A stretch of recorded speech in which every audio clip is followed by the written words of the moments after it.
Welcome to This Day in Baseball. We bring you everything from the thrill of victory to the agony of defeat and every milestone and oddball event in between. Today's game is courtesy of thisdayinbaseball.com. You can come for a peek, make friends for a lifetime. Before, after, and during the game, check out the links below the video and visit the player pages, parks, and teams as you listen to this blast from the past. You can catch us on every social media platform, and I want to do a special thanks to MLB Classic Radio Archives for this broadcast. Now, let's play ball. Hi, folks. Join us now for another Brooklyn ball game here at Ebbets Field, brought to you by your favorite Post cereals and their terrific new teammate, Post Sugar Crisp. Yes, sir. Post is right back to bring you the Dodgers again as they take on the Boston Braves in the first of a three-game series here at Ebbets Field, Brooklyn, USA. This is the old redhead, Red Barber, saying a hi, hello to you, and Connie Desmond will be along here in a few minutes between the two of us while we'll send you the play-by-play. And your seat right bang behind home plate is reserved thanks to your loyalty to Post cereals and to your all-out cheers for sensational new Post Sugar Crisp. So, with Post as our host, let's see what's going on the docket. Oh, man, it couldn't be a nicer afternoon. Great goodness. This is the one we've been waiting for. This is it. This makes you feel like it's spring and baseball and like there's no more measles and free tickets to the circus. Anyhow, we'll have a repetition of a fine pitching struggle that took place for its first copy up at Boston earlier this year. Joe Hatton, left-hander for the Dodgers, and Vern Bickford, right-hander for the Braves. They met at Boston, and Hatton pitched a two-hit shutout to beat Bickford and the Braves, and thereby Mr. Hatton earned himself the award which comes to fellas who deliver shutouts, the same as those who hit home runs, a case of Post Sugar Crisp. All right, let's go over the batting orders. Oh, the sun shines bright in Kentucky and right here in Brooklyn, too. It's a lovely afternoon. For the Braves, who have not won a game in the two they've played with Brooklyn this year, Jethro is leading off in center field. Sam Jethro. Earl Torgerson is hitting second at first base. Bobby Elliott, the big third baseman, bats third. Sid Gordon, the ex-Giant, a Brooklyn boy who lives no more than a couple of blocks right out back of right field here at Ebbets Field. And he's wreaked a lot of vengeance on the Dodgers. Gordon in left field for the Braves. The umpires are now walking out, three of them. Willard Marshall, another ex-Giant, is in right. Walker Cooper, who was just recently traded, you'll recall, from the Cincinnati Ball Club. Cooper catching. Sisti at second base, S-I-S-T-I, Sibby Sisti. Buddy Carr, who came in that 4-for-2 deal with the Giants. Carr's at short. And Bickford, who hasn't won and lost three times, is on the mound. Lifetime, he's beaten the Dodgers three times, lost to them once. Batting order for the Braves as the meeting at home plate takes place now between Captain Pee Wee Reese of the Dodgers, the three umpires, and Billy Southworth of Boston. Reese is leading off for Brooklyn, playing short, of course. George Schuber is in left field. Duke Snyder in center.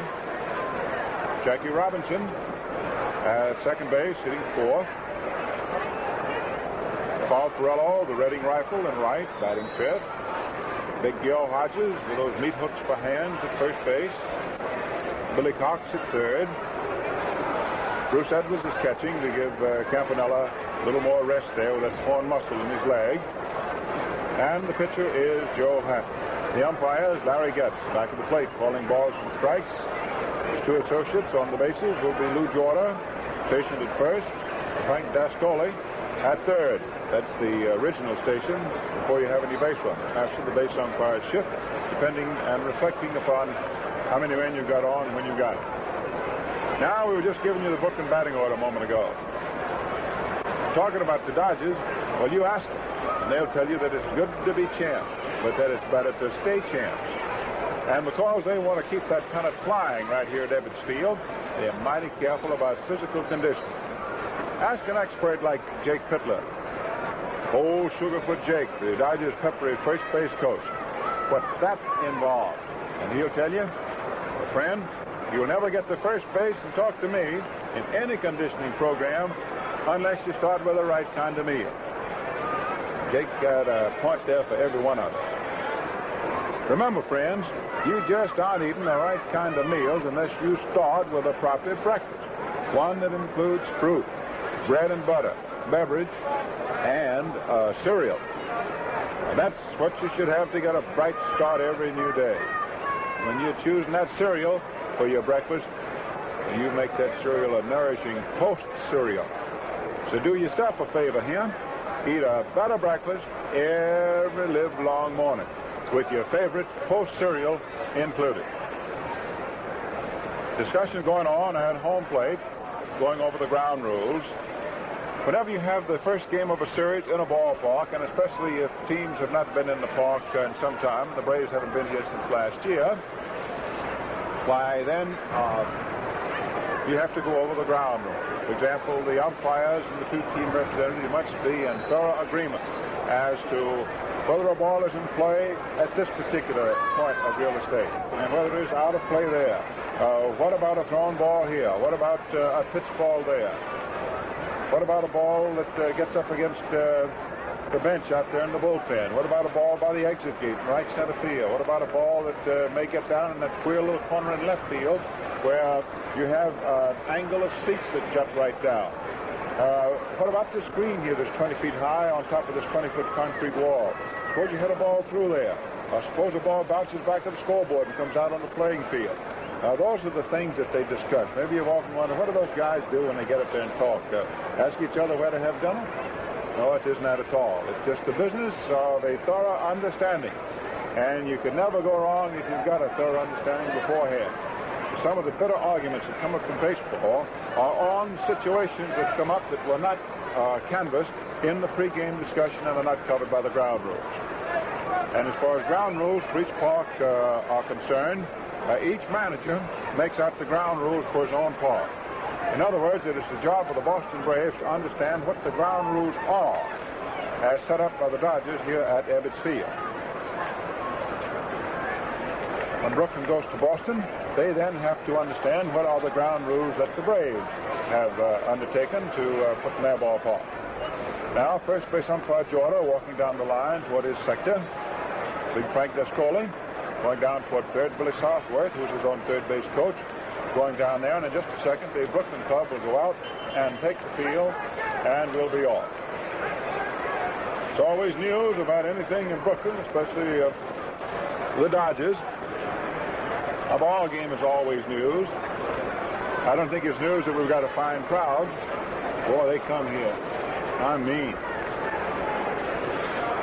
However, it is news, and it's wonderful news. This weather.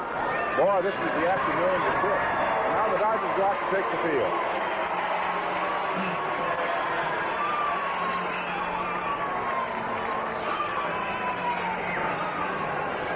Brooklyn opening up its first real homestand.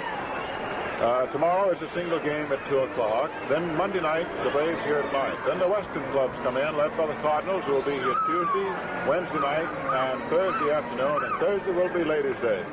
Never a dull day with the Dodgers, and certainly never on Ladies' Day. Pittsburgh is in for a night game Friday of next week. Saturday game a week from today. And then next Sunday, May 21, it is Cincinnati, remaining for Monday night, May 22. Then the Cubs, the 23rd, 24th, 25th, and on the 24th, a night game. Now the Star Spangled Banner.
Dennis Gooding has just played in song, the national anthem, which is a custom here at Brooklyn for every ball game that is played, not just special occasions. The Dodgers are afield in their white home suits trimmed in light blue, which is called Brooklyn blue. Joe Hatton on the mound. Won a game which was a shutout 2-hit affair at Boston at the expense of the Braves. Hatton has been uniformly successful since he got into the league against Boston. He's beaten them 10 times. He got 4 reversals. Bruce Ebbets catching. Hatton at first base.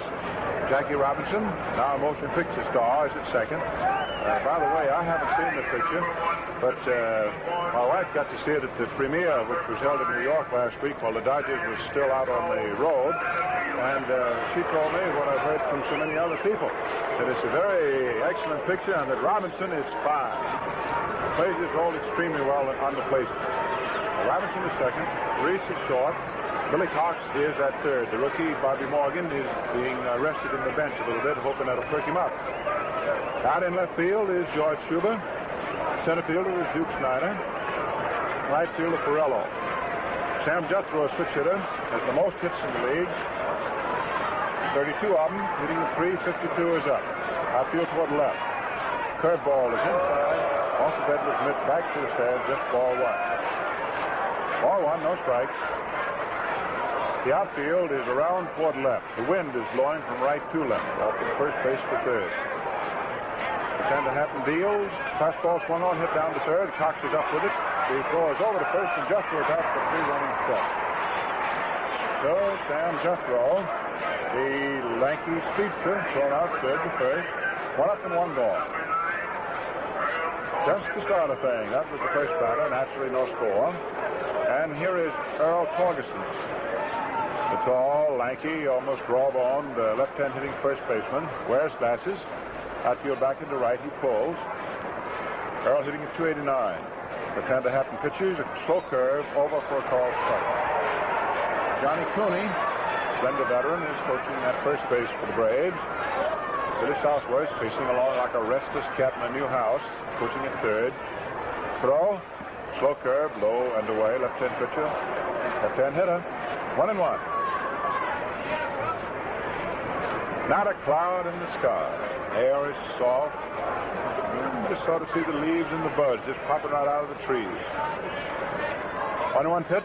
Swung on, a ground ball down to second. Robinson up. Fires for first, and Torgerson's out.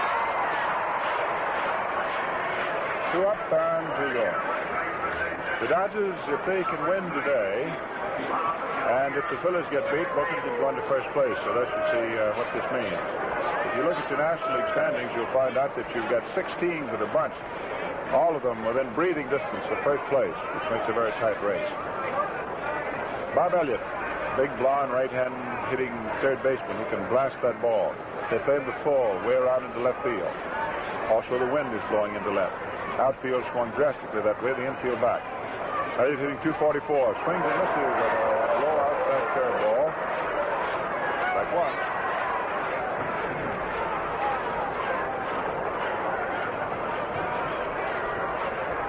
Elliott has batted in 19 runs. He leads the ball club in that department. Throw, swung on, fastball, foul tip for 2.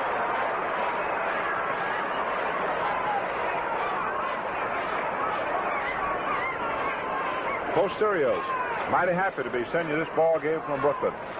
Sending it to you wherever you're listening from coast to coast. No balls, 2 strikes. Elliott dug in, 2 out, nobody on. Pitch, curve into the dirt in front of the plate. Ball 1. Hatton tried to put a little too much on that, snap it off. He's also trying to pitch it low and make Bustin' Bob go after a bad ball.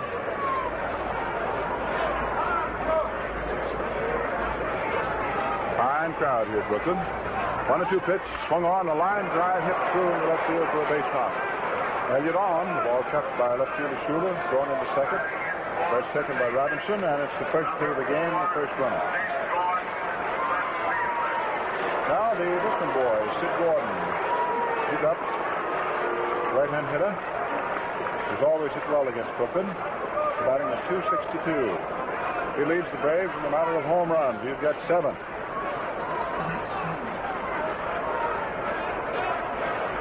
Sidney, an open stance, strong, stocky. Slow curve, high outside. Ball one. Elliott at first.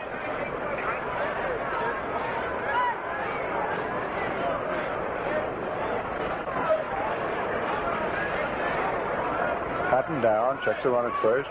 Pitches. Curveball just low and inside. Ball 2. 2-0.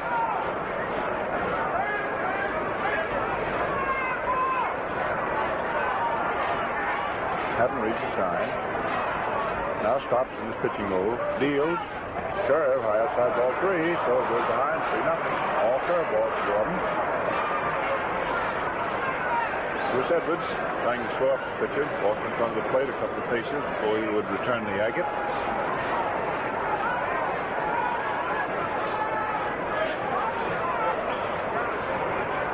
Here's a 3-0 pitch. Fastball low, ball 4. First again in the crowd on simple infield bounces. Single by Elliott is followed by a base on balls to Gordon. And now Willard Marshall gets in. The Braves are threatening with 2 down here in the first inning. No score. Man at first and second. Edwards out to mound. Talking to his battery mate, Joe Hatton. Marshall is a left-hand batter. Hitting .261. They play him to pull. The outfield shifting back now into right. Outfield has been almost like it was on a shuttle train here in the first inning, the way they've been switching back and forth. Various extremes on these hitters. Marshall swinging from the end. Elliott leading down off second. Gordon off first. Right side of the infield back. Left side up the step. The pitch is fastball for a called strike. That one above the knees on the inside. Larry gets the ball and strike indicator. Jorda is now on the first base side of second. On the runners at first and second, Dascola remains on the line behind third.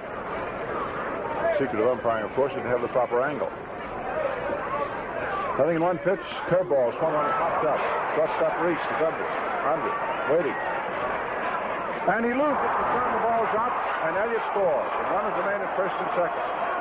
Pee Wee is in his 11th year, and I have never seen him lose one before, but he lost it. He has no sunglasses. He usually wears them. He told you a few moments ago there is not a cloud in the sky, and Reese, one of the most capable of players, in fact, Bert Shotton says that he's so good he calls him his ringer, meaning that he's really too good for the professionals.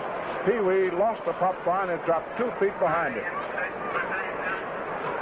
Pee Wee standing there, sort of wiping the tears out of his eyes, and they are tears of complete frustration, too, as well as looking into that scar. So Pee Wee, the ball has to be scored as a base hit, of course. Ball wasn't touched. You have no infield foul rule, you know, with 2 outs. So Elliott, who was running, scores, and there is a Sun single of a simple pop fly directly at short. Not too hard. But Reese just lost it. When you lost it, you lost it. And Big Walker Cooper making his first at-bat now for the Braves. He's going to catch today. Patton throws, curveball low inside. Well, that was a tough break for Joe. It was a good break for Marshall, giving him a base hit and run batted in. Gordon stopped at second base. Elliott, of course, running with 2 outs, scored. 1-0 Boston. Well, there's never a dull day at Brooklyn. You see it all with the Dodgers. Cooper swinging from the end. Hits for Cincinnati at 191. 9 hits for 47 at bat. Swings and hits a ground ball down to short. Reese is up, throws to second, in time for the 4th play. So the Braves in reality have 4 outs and got a run home. Cooper hitting into a force out at second base. Reese to Robinson. 1 run, 2 hits, and the bright sky and the sun intervened in that one. Well, friends, I want to tell you about a marvelous new cereal that has everything. It's Post Sugar Crisp, the newest member of the family of famous Post cereals. Delicious puffed wheat coated with just the right combination of sugar and honey. When Old Red says it's got everything, he means just that. It's delicious for breakfast with milk or cream and no sugar needed. It's wonderful for between meal snacks. Or you can just eat it right out of the bag like candy. Now think of it. Wherever your fun takes you, for a drive to the beach or out to the ball game, that handy package of Post Sugar Crisp can just go right along with you. So get yourself a bag of Sugar Crisp and try it. Hey, on second thought, you better make that several bags. Look for it in the big red and white blue cellophane bag at your grocer's this sunshiny Saturday afternoon. Now that's Post Sugar Crisp, a cereal that's just plain fun to eat.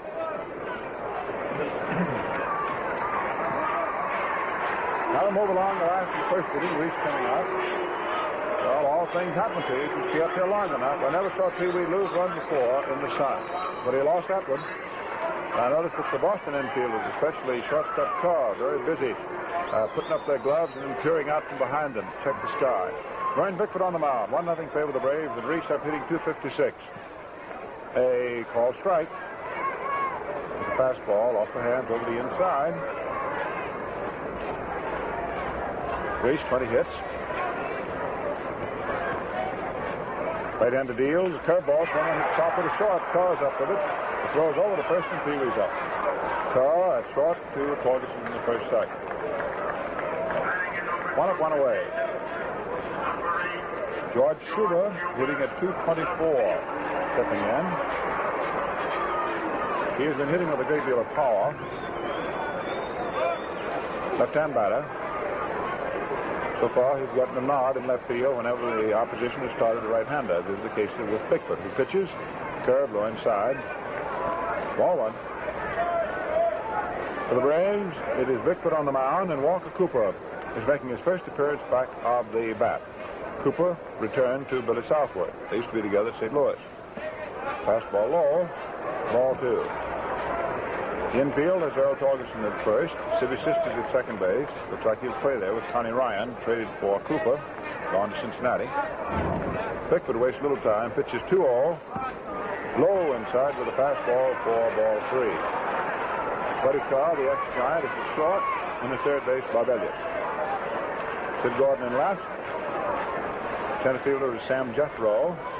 Right fielder Willard Marshall. Outfield well around toward right. Right side of the infield deep. 3-0 pitch is ball four. Schuber walk. Fastball dismissing the outside. First Dodger then to get on. Schuber with a walk. And that makes the potential tying run at first. Snyder hitting at .294.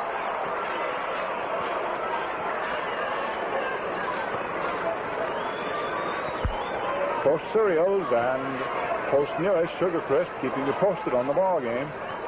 1-0 favor the Braves. Snyder takes a slow curve low inside at the shins. Ball one. Bickford always gives the Dodgers a very stern argument. Always has.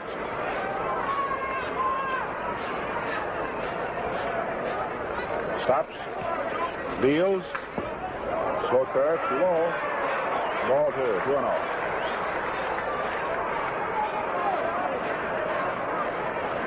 2 balls and strikes. 1 gone.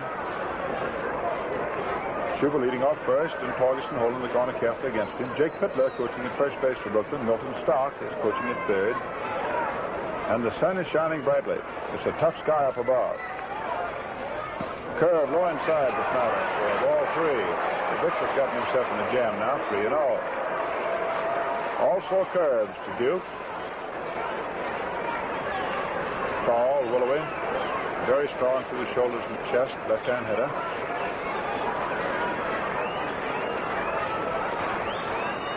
.3-0 pitch.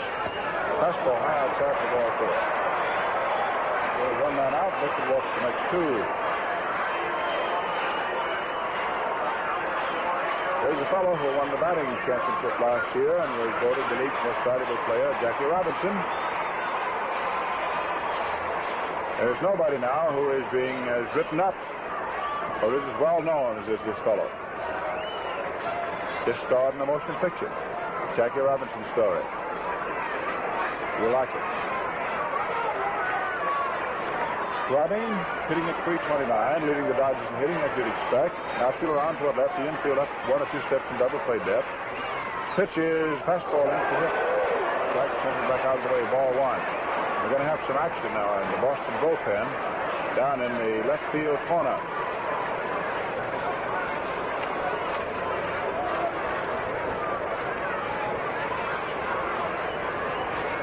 Bickford in position, deals, curve high outside for ball 2.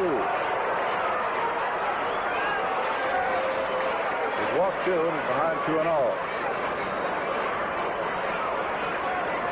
2 balls, no strikes.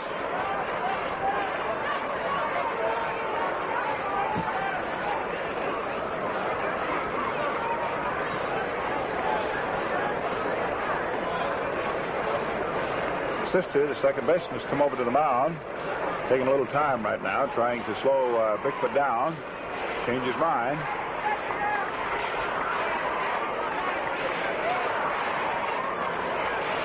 Boston bullpen is going to work, right in the left-hander. Now the familiar chant at Ebbets Field. We want a hit. Robinson moving up there. The count's 2-0. The pitch is the curve outside for ball 3. 2 balls, no strike.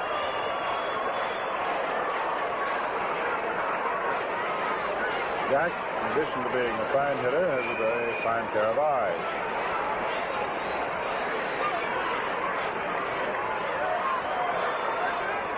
Three nothing pitch. Call strike. The left-hander for the Braves is the bonus player Johnny Antonelli. The right-hander is Norman Roy. Left and right-hander working for the Braves. Robinson has the instructions through Milton Stark as to how manager Bert Schotten wants his 3-1 pitch confronted. Here it is. The runners go, and it is a curve outside for ball 4. Cuba not knowing whether the pitch would be a strike or not, slid into third, but there was no throw. Ball 4 at the plate. The Lakers are now FOB. They are full of Brookings. 3 bases on balls, and Texas Cooper goes out to talk to Bickford. And the batter up is Carl Corello. He's hitting a 275. Well, don't go away. We got a big minute here at Brooklyn. And folks, the post-serial people from Battle Creek are very happy to send you this one. Broadcast, you know, in New York, as it always is, over WMGM, and on Saturdays from at home at Brooklyn, over the Columbia Broadcasting System. So, got lots of ears right back, and we're glad to have you. We got plenty of room. All right, Bickford's in a jam. He's about to jump right over in the pickle bag. He's not careful. Rollo up, 3-all, 1 out, 1-0 Boston. The pitch, the curve, good for a called strike. Bickford's been staying with that curveball. Cooper's been calling for one right after the other. This is Walker Cooper, pitching for the Braves, pitching for his 4th team in the league. He was the catcher, you know, for Billy Southworth when those Cardinals were winning those pennants under Little Billy. Runners take their leads. The pitch is swung on, fell in the left field corner, foul. Johnny Antonelli warming up. The left-handed pitcher caught the ball.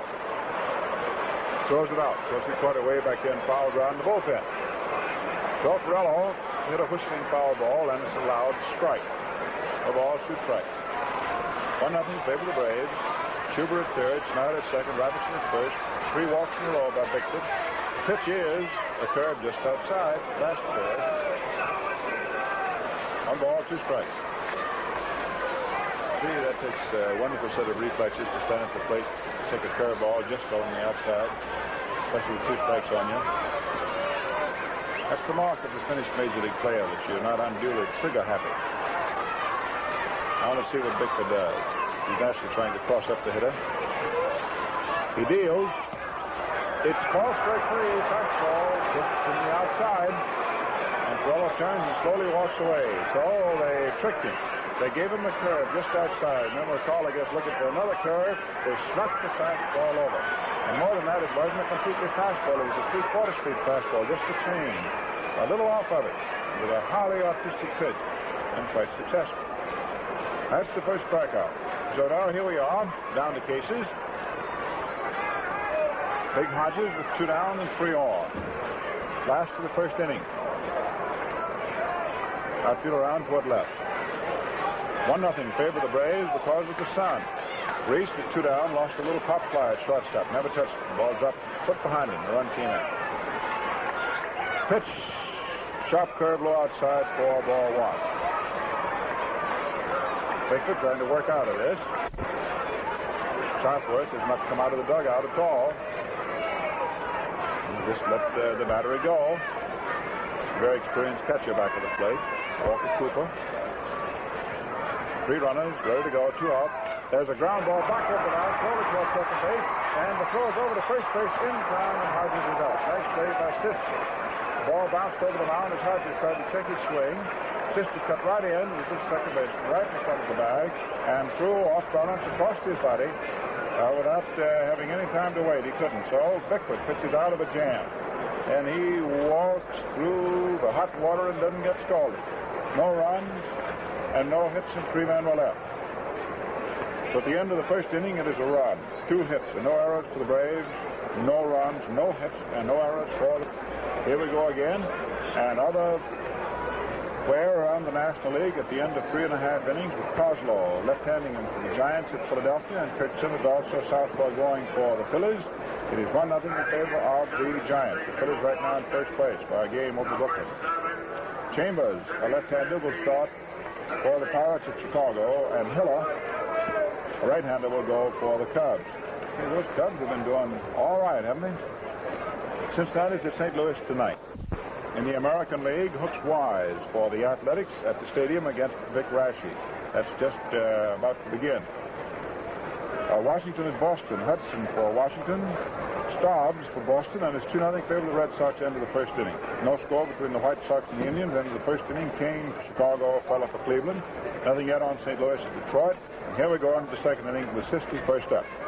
Second baseman who just made the nice play closing the first inning.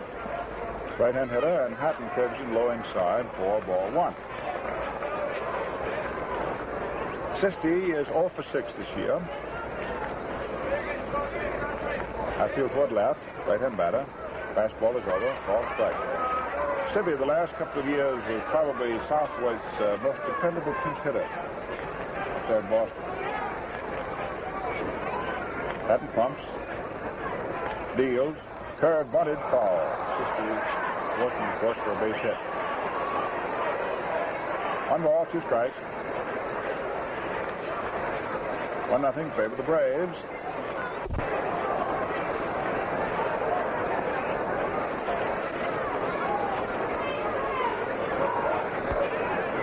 Osorio sending it all your way, and a little bit later on we'll tell you how you can get the 1950 Dodger yearbook. Keep the ears open here. So, high, very high. 2-2.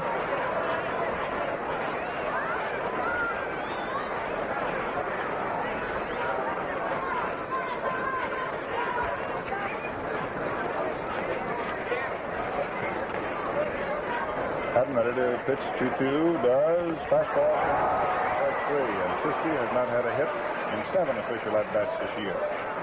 So Hatton cost him. Fastball, call, strike 3.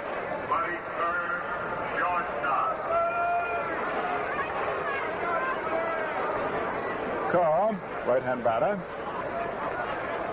hitting 175. Shook that stick a little bit. Hatfield back in the right, not playing into full. Hatton throws. Ball strike. Fastball on the outside. Carr has an open stance.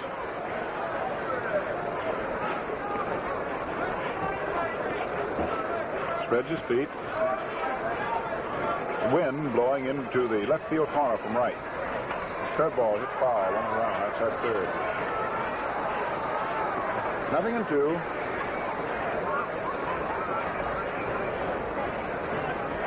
Carr's done a good job at short for the Braves. Talking with Billy Southworth before the ball game this afternoon, and he said that he was very pleased with the deals that he had made. The one in which he sent Stanky and Dog to the Giants, Carr, Gordon, and Marshall. Curveball low outside, ball 1-2. And then the recent deal in which he gave up Connie Ryan, an infielder, to get Walker Cooper, the big veteran catcher from Cincinnati. 1-2 pitch. Curveball just misses. High outside, and she's 2-2. 2 balls, 2 strikes. Don Newcomb is sitting down on the bench in the bullpen for the Dodgers. Says his arm feels a great deal better. 2-2 pitch. Fastball swung on. There's a high fly ball out of the deep center. Snyder is back. Sunglasses down. He's under. He has it. Put up the center garden. 2 up, 2 away in the second inning. And the pitcher, Vern Bickford, who has 1 hit for 11 tries, pitched in. Right-hand batter.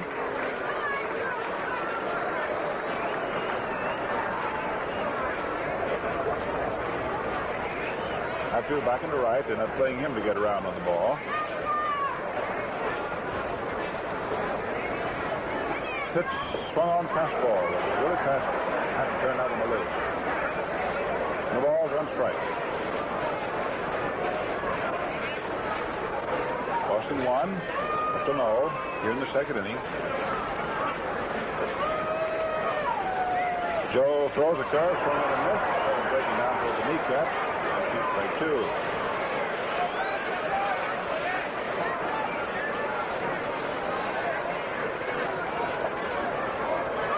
Hatton deals, curveball in there, and Bickford Yorton turns to give it the ball and catch Edwards and hands it to him. Ball strike 3. So the Braves went down 1-2-3 in the second inning. Take the field, leading 1-0. Well, look here, fans. Here's a breakfast combination that's just as smooth as $1 million infield. Toast, raisin bran. Crackling, fresh, tasty bran flakes plus tender, seedless California raisins. Yes, ma'am. That's Toast Raisin Bran for you. A fruit and a cereal combination that's just double delicious. The flakes give flavor to the raisins, and the raisins give flavor to the flakes.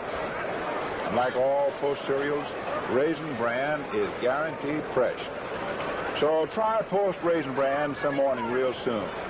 You'll see why it's Post for flavor, Post for freshness, Post for the most of everything good in cereals. Now, before we get along into the second inning, let's pause briefly, 20 seconds worth, for station identification.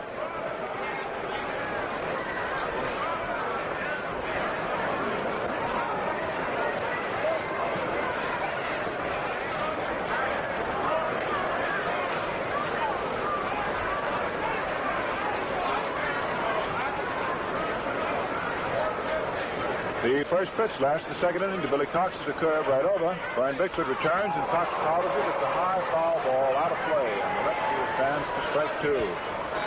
Bickford pitches like he was in a hurry to get out and go someplace. He didn't waste any time at all. He always does pitch the ball. Cox is 0 for 4. He played the night game at Cincinnati. Last in Brooklyn played before this one. This is his only game playing at third base. Schroeder William is outside for ball 1. Fastball to the Wasted down there trying to make him chase it. 1 ball, 2 strikes.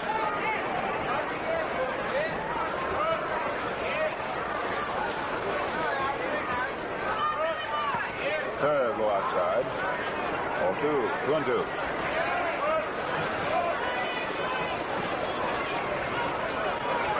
Cox is a bat that is stained a dark brown. The throw is a curve strike 3. That's 2 strikeouts apiece.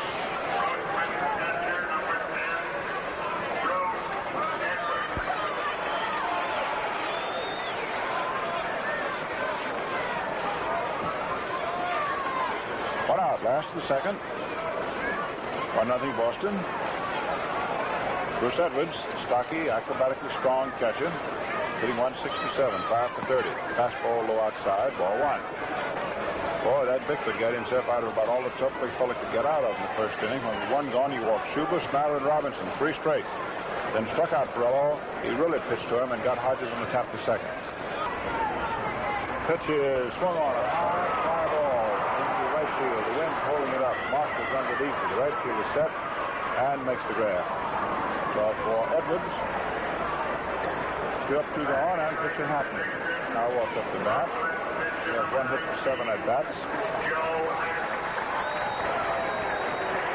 Pitches go. He's a fair hitter. One thing he does well is bunt and beat them out. So see what third baseman Elliott did. To step up inside the bag.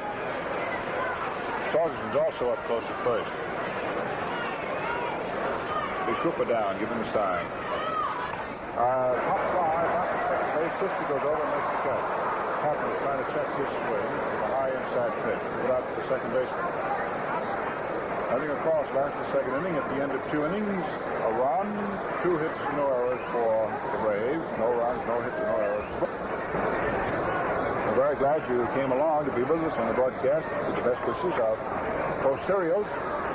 As you know, on the at-home Saturdays, the Post folks are very happy to keep you posted on the doings of the Dodgers.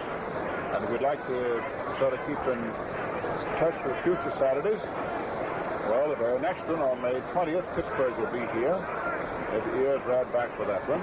Then the Cardinals will be here at Brooklyn on June the 17th. Pittsburgh again on June 24th. Philadelphia, oh, there's a hot one, on July the 8th. Chicago on July 29th. Cincinnati on August 5. These are all Saturdays, home Saturdays at Brooklyn. The Braves back again on August 19. The Giants on September 2. St. Louis again on September 16. And Philadelphia on September 30. It'd be funny if they're fighting for the pennant on September 30. Wouldn't be a surprise, would it to you? Now, Sam Jethro, first up in the third. Outfield, round toward left. Sam, a switch hitter, batting right-handed, takes the third, go inside.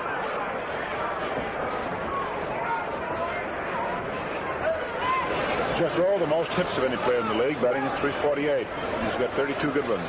Down the ball game, being thrown out third to first. Pretty well back to the plate. Swings at a high pop fly, going in the short left center. Let's see. Center fielder Snyder is in. Passes down. He had let it go for Jethro. One up and one away. Beginning of the third inning. 1-0. Favor the Braves. End of 2 innings, the Red Sox are leading Washington in the American League 2-0. End of 2 innings, the White Sox leading the Cleveland Indians 1-0.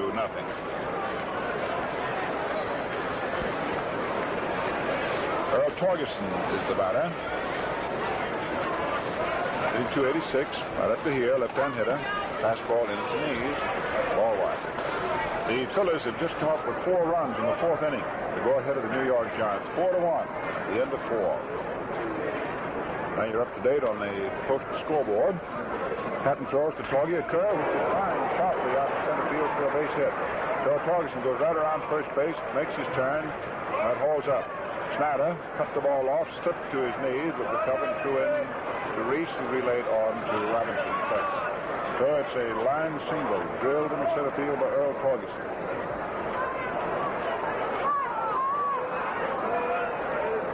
A little conference out at the mound between catcher Edwards and pitcher Hatton.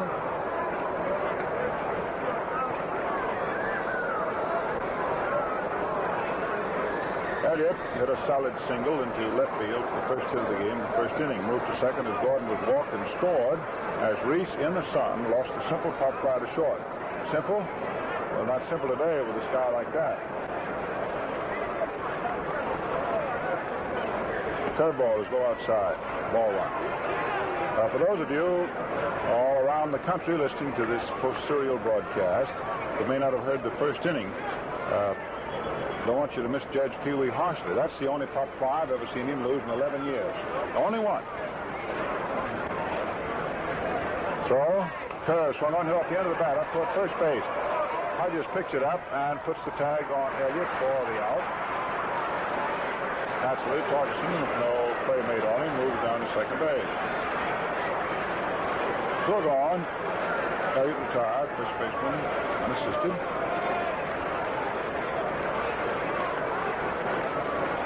Sid Gordon looking at 262. Took those 4 curves and then took his base. Pass, first inning. He's a dangerous hitter. He's always hit well against Brooklyn, always well in this ballpark. Swings on a curve and bounces the ball deep on the left center field. It is in there for a big home run.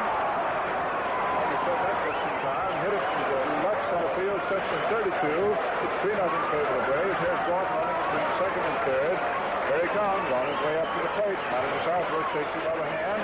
And it's a case of post to the trip to the Sid Gordon household. Yes, sir. That's the award, you know, for home runs and shutouts. Summer War, too. That's home run number 8 for Sid. Gives him a total of runs batted in 17.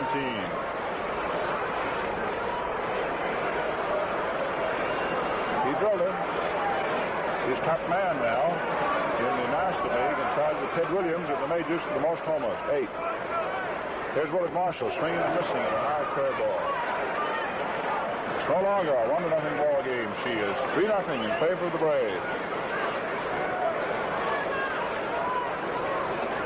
Sidney boomed one. Hatton comes back, curveball, high outside. 1-1. 1 ball, 1 strike. That ball was well hit. When she got up high, you could see it hooking. Boy, that one was bumped from Connie Desmond's tee shot. Getting here to tell you about him in a minute. There's a ground ball off the pitcher's glove, happening to 3, and tags Marshall out.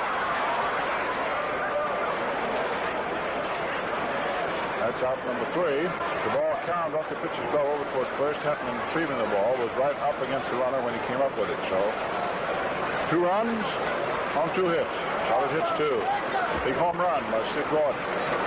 Well, speaking about Desmond, I don't know whether he's going to talk about his golf drives or his house out in Flower Hill, Long Island, or about what a nice day it is or anything, but Connie, have you got a word for us? Oh, I sure have, Red. I got the word on that swell new cereal, Sugar Crisp. Man, it's so delicious, folks eat it right around the clock. Yes, sir, Post Sugar Crisp is such fun to eat. It makes a hit with the whole family.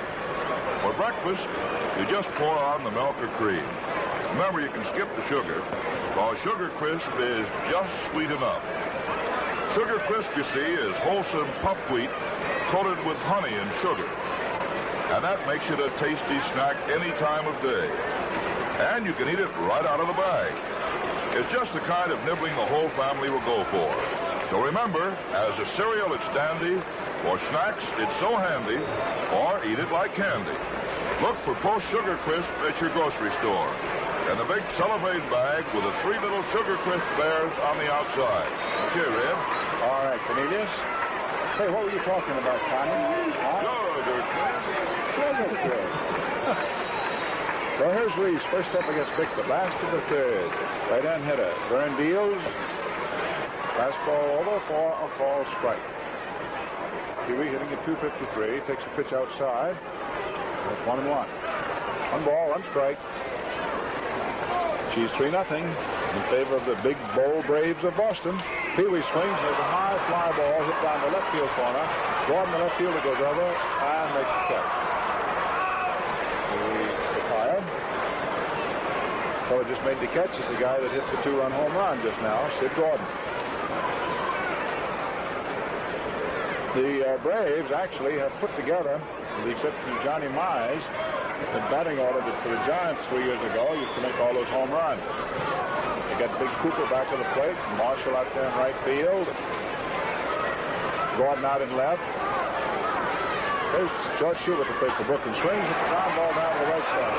The second baseman handles it over to first, and that's all for Schubert. 2 up, 2 gone.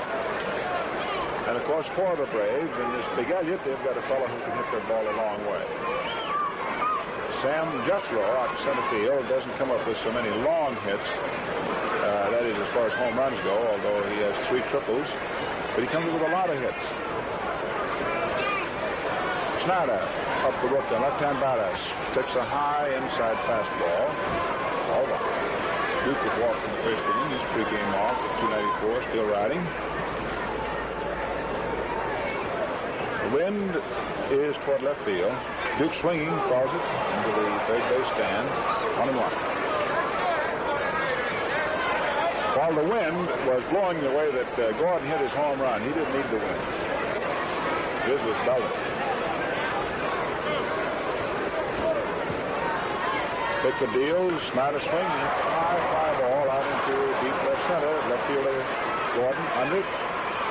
Makes the catch for out number 3. In the 3 innings, let's check our totals, Connie, before you grab the tiller here. Speak in nautical terms, because I know that all your life you just like to get out and sail those little things around. At the end of 3 innings, it's 3 runs, 4 hits, and no errors for the Braves. Do you concur, sir? Right, sir. Yes, sir. And for the Dodgers? Gee, I don't see anything at all, do you? Nothing on my book. No runs, no hits, no errors. Well, Connie, I want to ask you a personal question. I want an honest answer. Have you ever seen a nicer day? Oh, this is wonderful. Now we can only shoot golf. Boy, you and I are lucky we got a job. Go ahead. We got it. Robinson, Furillo, and Hodges, of course, will come up if you're looking ahead on that part of the list, because the Dodgers got to start making some runs. Their pitching has been sort of wobbly, and that Western trip was a cruel one as far as they're concerned. But right now, at the present moment, Mr. Hatton must contend with Big Walker Cooper, Sibby Sisti, and Buddy Kerr. The outfield plays this big fellow around to the left. Cooper batting at 188, 9 base hits, yet to hit his first home run. Maybe I better be quiet. 3-0 in favor of Boston here, top half of the 4th inning. Hatton's first pitch swung on, and there's a high fly ball that is hooking foul and going back into the stand. Shuba was over, right up against the barrier there to watch it sail in, and it's a long, loud strike. Boston out in front, 3-0. Top half of the 4th inning. Cooper the first time up. The ground ball down to Reese. Big, strong right-hand batter. Hatton shows him another one. Line to left center field. Snyder comes in under it and takes it to the out. Ball was solidly whacked. Snyder playing in position there. Left center field, hauled it down. So there's one away in the top half of the 4th inning. And brings up Sibby Sisti. Sisti made a very fine play to get Bickford out of a trap there in the first inning. Hodges checking his swing, and the ball hit over the mound, and Sisti scooped the ball up and got Big Gill for the 3rd out. Swings on this one, lifts a fly ball to right field. Here comes Furillo in under it now. A shade over towards the line, takes it to the out. It's 2 up, 2 down. Bobby Feller has just hit a home run for Cleveland the last half of the 3rd inning. The inning is not complete. Chicago is leading 1-0 as Cleveland came to bat in the last half of the 3rd inning. Here's Buddy Kerr. Hitting at 173. The Braves out in front. 3-0 here. Hatton's first pitch swung on and hit wide of third and through. Made a stab, but couldn't quite get to it. A step away. Shuba retrieves out in left field and gets it back into Robinson at second base. So Buddy Kerr, a bouncing single, just out of Billy Cox's reach. Huey got to back up the play, but it got it through him. It didn't make any difference. So Kerr on at first base, and we're waiting on the arrival of Vernon Bickford, who's coming up towards home plate. He had a sort of a spasm of control trouble. Walked 3 men back-to-back in the first inning and then got out of it, striking out Furillo and getting Hodges and a bouncer to second base. 3-0 Boston. Hatton's first pitch swung on and bounced down along the 3rd baseline. Cox has it, goes to first base in time, and that is all for the Bostons. 5-3 if you're putting him down in your book. No runs, 1 hit. Single by Kerr in the left field. Right now, friends, once again, here's the old red-headed. Well, we told you a little earlier, we're going to tell you how to get the 1950 Dodger yearbook. Boy, this one is a dilly. First page to last. In fact, I'll tell you confidentially, it's a double-jointed, stomped-down dilly. It's an exciting, colorful baseball book that Post Serials is offering you baseball fans all over the country from coast to coast. It's jam-packed with all the essential facts and figures about every player on the roster. Pictures, too. Plenty of them. And complete information about the entire Dodger organization. Now, friends, your copy of the Dodger yearbook is waiting for you. Just send a box top from any Post Cereal package, or else the front panel of a Sugar Crisp bag with a quarter, don't forget that 2-bit piece, to Dodger Yearbook, Box 79, Brooklyn 1, New York. Now send for it right away. It's the same book that sells at Ebbets Field for 50 cents. But you can get yours for 25 cents, plus a Post Cereal box top or the front panel of a Sugar Crisp bag. Just write to Dodger Yearbook, Box 79, Brooklyn 1, New York. And be sure to include your own name and address. Now that's Dodger Yearbook, Box 79, Brooklyn 1, New York. Okay, Brother Desmond. On a red, Robinson takes the first pitch outside, a curveball for ball one. Bickford comes right back to him again, high fastball. Jack walked in the first inning. He got the third walk in a row there. Bickford is dealing out. He's hitting at 329. 23 base hits. Outfield drastically around into left field. Big, strong right-hand batter up there can pull. Robinson waggling that stick back and forth. Bickford spins, comes down, his pitch swung on, a bouncing ball hit the second. 50 bobbles the ball, picks it up, goes to first, in time. Jack loses his cap down along the first baseline. Ball was wrapped quite solidly out there, and Sisti, after knocking it down, picked it up, made a complete turn, and threw to first base for the out. Sisti getting a chance to play now that Connie Ryan was dealt to Cincinnati for Big Cooper. Carl Ferrillo took call strike three, first time up. Takes a curve, lifts it high out toward right field. Under it is Marshall, and takes it for the out. Carl was telling us before game, Red and I are down around the batting cage, that he only hit one ball solidly on the entire Western trip, and that one he hit foul. He's having a little trouble. His average was sliding down a bit. So Big Hodges, who had a chance to get the Dodgers well there in the first inning and grounded out to Sisti, who turned in a nice play on him, is up. 2 out, nobody on. A curve busts in there for a called strike. Hodges batting at 306. 22 base hits. Outfield is shade around in the left, and they're backed up, you can bet. Infield deep, too. Now the strike one pitch. That one way outside. A big hook that got off Cooper's mitt.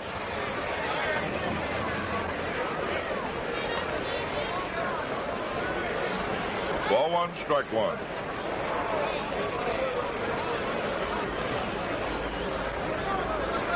Bickford picking off his side from the veteran receiver. Now the 1-1 pitch inside. Ball two. These are anxious days around ball clubs, you know. The cutting down date on May the 18th, and some of the boys wondering where they're going to go. Ball two, strike one. Hodges up, 2 out, nobody on. Last half of the fourth inning, Braves lead 3-0. Both serials very happy to be sending it all your way. Bickford lets up on a curveball, and Hodges goes after it. Misses, strike two. So the deuce is up. 2-2 the count, 2 out, nobody on. Last half of inning 4, 3-0, Boston. Bickford comes in with a hook, swung on, nubbed off the end of the bat, wide at first. Get away from him, and Hodges is on at first base, and it is ordered a base hit. Well, Gill, who hasn't been getting the ball too well lately, he'd taken it. He hit that ball right off the end of his stick, and you can see it just sort of spinning like you would, take a masse shot, we'll say. Base hit. Oh, Gill on at first base, and that is the first hit off Bickford.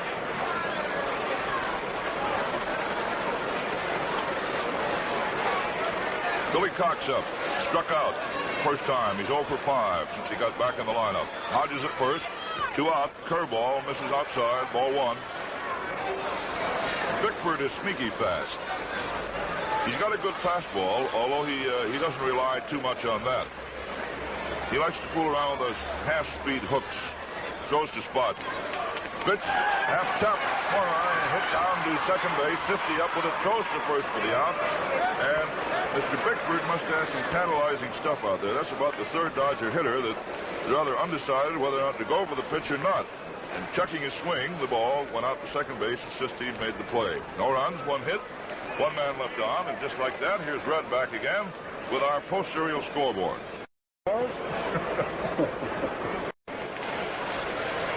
At the end of 5 innings, behind Simmons, Philadelphia is out in front of the Giants 4-1. 4 runs in the 4th inning. Kozlov didn't come back for the 5th. Saul Magley took over then. And in that 4th inning, Dick Sisler, who is just as hot as a 79-cent pistol, hit a home run, his 5th of the year with 1 on. Pittsburgh has just made 2 runs in the 2nd inning. Go ahead 2-0 over the Chicago Cubs of Chicago. Since Thursday, St. Louis tonight. Now in the American League, Washington's at Boston, and the Red Sox are leading 2-0 at the end of 4.5 innings, with Staubs pitching for Boston, Hudson for Washington. It is a 2-1 ball game. The White Sox over the Cleveland Indians. Kane for Cleveland and Bobby Feller pitching for Cleveland. And as Connie just told you, Feller hit a home run in the 3rd inning for Cleveland's only tally. Wise will start for the Athletics at the Polo Grounds against Vic Raschi. At the, I said Polo Grounds, at Yankee Stadium. And at Yankee Stadium today, one of the great men all time in baseball, Ed Barra, is being honored. This is a day in honor of Ed Barra. Connie? Right, Red. Sam Jethro leading off. He's the Boston lightning bolt. Boy, can he run. Switch hitter batting right-handed against this lefty Joe Hatton. The first pitch dealt outside and low for ball 1.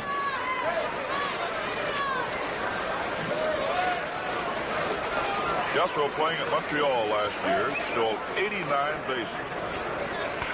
Swings on this one. It's a high fly ball deep back in the left center. This one may be gone, and it is. This one way back in there. Jethro tagged that one high and far for his 5th home run. And he touches the ball. He leads the league, you know, in the number of base hits. That is his 33rd. And he brings home his 23rd run. So he's topped in that department. So Jethro really got a hold of one of Hatton's curveballs and straightened it out. Back in section 32, which is at left center field, and it is now a 4-0 ball game. Earl Specs Torgerson stepping up, batting at 295. Steps away from a sidearm curveball. Ball 1. So the Dodgers got a lot of work to do. Hatton, who threw 3 home run balls at Chicago, has tossed 2 today. 1 to Gordon, and now this one to Jethro. Sweeping curveball outside. Bankhead continues to toil down in the bullpen for Brooklyn. Dodgers have the tail end of their hitting list coming up in the last half of this 5th inning. Hatton's overhand fastball gets over for a strike. Ball 2, strike 1. Dodgers down 4-0. Top half of the 5th inning. Post Cereals very happy to be sending it all your way, wherever you may be around the country. 2-1 pitch up high. Ball 2. Ball 3. Beg your pardon. Ball 3, strike 1. Torgerson has 23 base hits, moving along quite solidly. Hatton throws 3-1, and this is inside, up tight for ball 4. So after the home run, Hatton deals up a walk. He walked Gordon in the 1st inning, and then, as Red told you, that little pop fly hit out shortstop that Reese lost in this tough sky. And that's why Boston got their 1st run. A home run by Gordon after a single by Torgerson got him 2 more, and Jethro opened up this frame with a home run.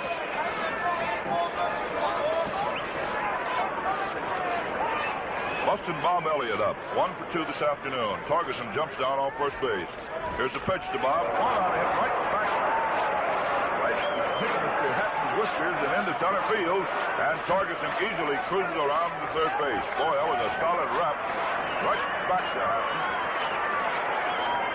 And out into center field. So for Elliott, that's his 2nd hit. Edwards goes to the mound. Captain Reese comes in from shortstop. Bankhead continues to toil down in the bullpen, and here is Mr. Gordon again.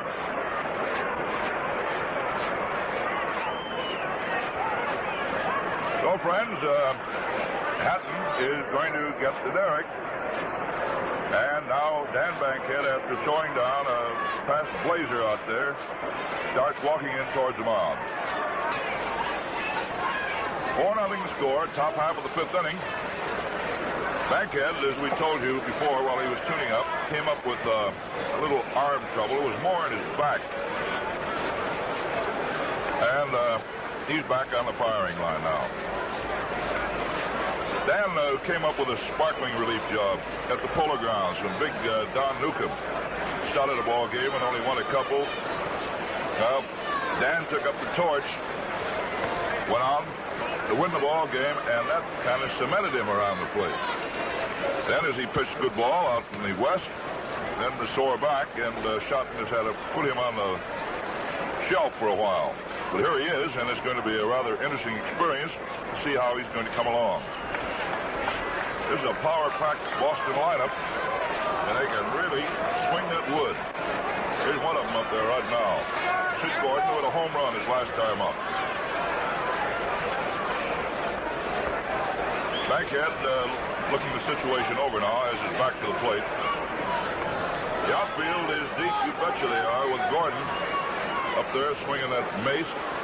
They're around into left field. Carl Erskine starts walking down to the bullpen. Bankhead had a fine year last year at Montreal. He won 20 ball games and lost 6. He's rather a willowy fellow with a very good move. Oh, he shows you a lot of motion out there, and that ball comes whisking out of nowhere. Really good kick, too. Spins, comes down the curveball to Gordon on the corner for a strike.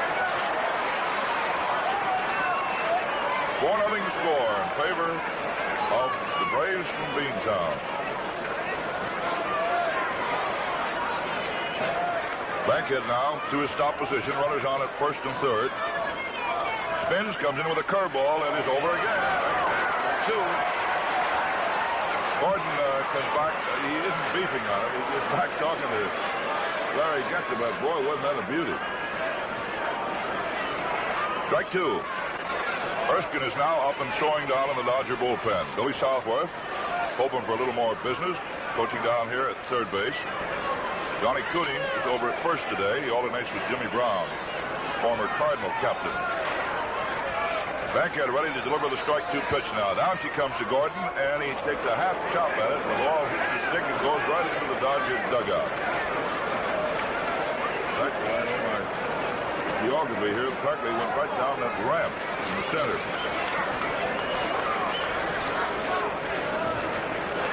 Del Ennis has just did a home run in the 6th inning with 1 on, his 4th of the year.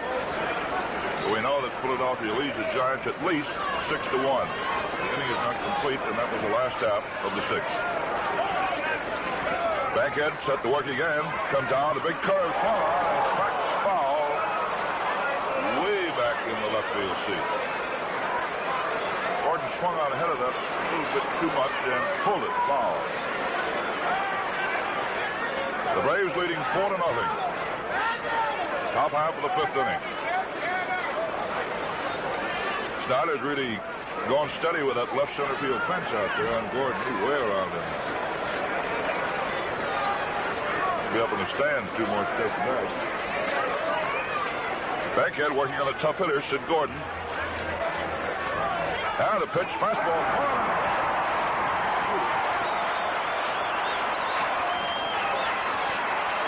Well, Bankhead really let him have it. He Sunday pitched on Saturday afternoon and got him swinging. 1 out. And brings up Willard Marshall. Marshall hitting at .267.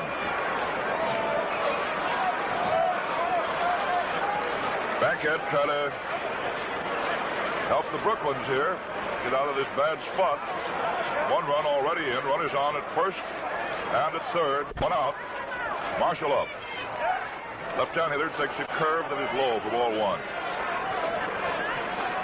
Willard has 24 base hits, a couple of home runs, and he's 1 for 2 this afternoon.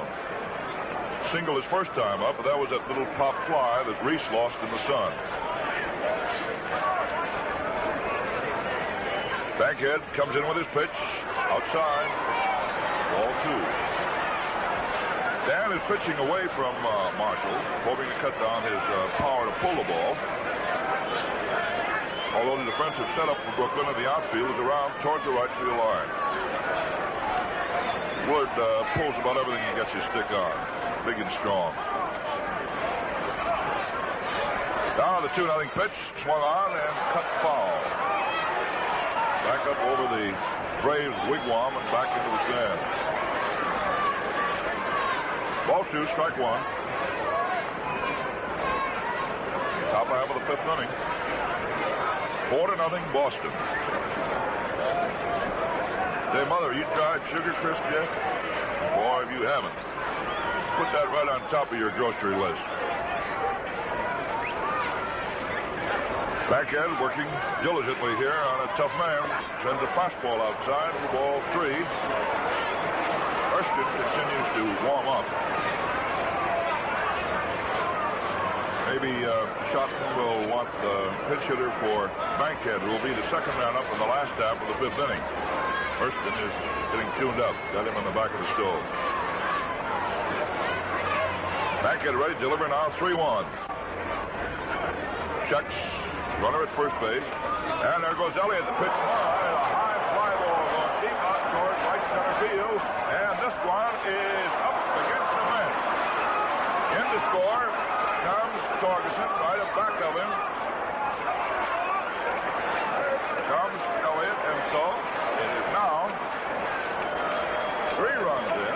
Bankhead got by 1 man, but a big booming triple by Marshall off the right center field fence gets 2 more in. Torgerson and Elliott come home to roost. Marshall, his second hit, a couple of runs batted in, gives him now a total of 16. And he's whacked over. 6-0, favor of Boston. Top half of the 5th inning. Better wait for the call on that, because for a while it looked like there might be enough carry to get this thing into Bedford Avenue. It's high up against the wall. The Snyder practically crawled up and tried to grab it. Up there now is Big Cooper. Walker swings at the fly ball to center. Looks like it's going to be deep enough to get this run in. There's Snyder making a grab of it. Here comes Marshall tugging to the plate, and he makes it easy. Oh, run number 4 comes over. 7-0. Braves leading the Dodgers here at Ebbets Field. So it's a run batted in for Big Cooper. Brings up Sibby Sisti, the second baseman. Now he got a chance to play. He's yet to come up with a base hit. 0 for 8. 2 out. Bankhead in with a curveball up too high. Ball 1. Now the Dodgers got a lot of work to do. Trailing 7-0. Top half of the 5th inning. Bankhead spins in with a curveball and gets it through for a strike.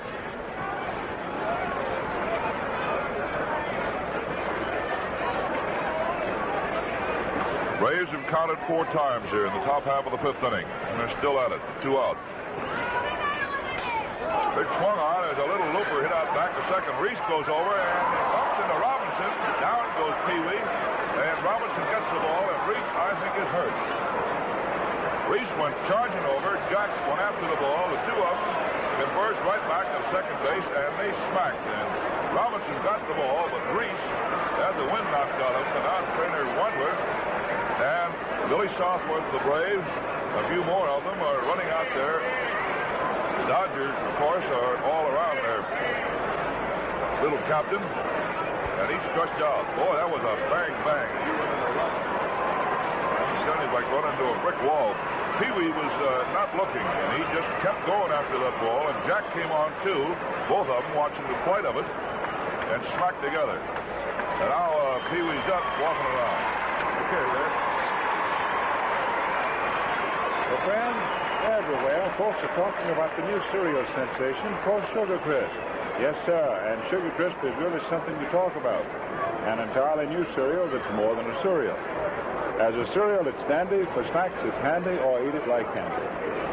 Sugar Crisp, you see, is wholesome puffed wheat with a delicious coating of sugar and honey. Now, for your breakfast, why, you just pour milk or cream on top and skip the sugar. Delicious. And you can enjoy Sugar Crisp between meals for a special snack. Or take it along wherever you go. Or just eat it right out of the bag like candy. So better treat the family to Post Sugar Crisp right away, Mom. How about this Saturday afternoon, huh? Stores are still open? Yes, sir. Buy several bags and then just watch them disappear. So look for Sugar Crisp at your friend the grocer's in the big red, white, and blue cellophane bag. Well, we got the last half of the fifth inning coming along. Connie, there's quite a collision down there, wasn't it? I walked in the door in the middle of the night. Wow. Now, Pee-wee's all right. Doc Wendler motioned up to our booth here, said that he got him up around the windpipe, knocked the wind out of him. Edwards up there takes the first pitch over for a strike. Sutcliffe is motioning down to the bullpen for Erskine to get tuned up. Looks like they're going to hit for Bankhead. Well, they need runs. Dodgers nothing and Boston 7. Last half of the fifth inning. Edwards up there trying to get him a start. 5 for 31. This is average. Swings and lines this one right at third baseman Elliott. Bob didn't have to move a step. Come to me, baby. Line drive right at the third baseman for the first out of the last half of the fifth inning. And Bankhead now is coming up to hit. So all the motion into the bullpen to Mr. Erskine. Carl now turns around, sees Bankhead walking up. Oh, he's going to lob it through. Sam Nairn is ready to go sit down, and now they do. Bankhead, who's a pretty good hitter, 1 for 7 so far this year, batting at 143. First day in Ebbets Field, he had a home run. Right-hand batter. Swings on the first pitch, and it's a high foul back on the plate. Here comes Big Cooper. He's got it. It's a high foul back on the plate. 2 down. And Pee-wee, I guess, is going to take the rest of the afternoon off. Eddie Mixis is over at the bat rack. Boy, that was quite a bump. And Mixis still hasn't found his favorite stick yet. So Reese is through for the afternoon. And if we get any further word, well, we'll pass it along to you about Pee-wee. Yeah, it looks like running into a brick wall. So Mixis is going to hit for Reese and undoubtedly will take over shortstop. Eddie Mixis, one of the 5 leather men in the game. They're not so potent with that stick, but boy, you can't let a guy like this go. Takes the first pitch on the corner for a strike. 2 out.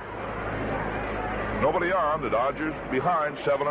And Vernon Bickford, who has beaten them 3 times since he came in the league, had himself a pretty good day. Curves swung out and lifted high out to left field.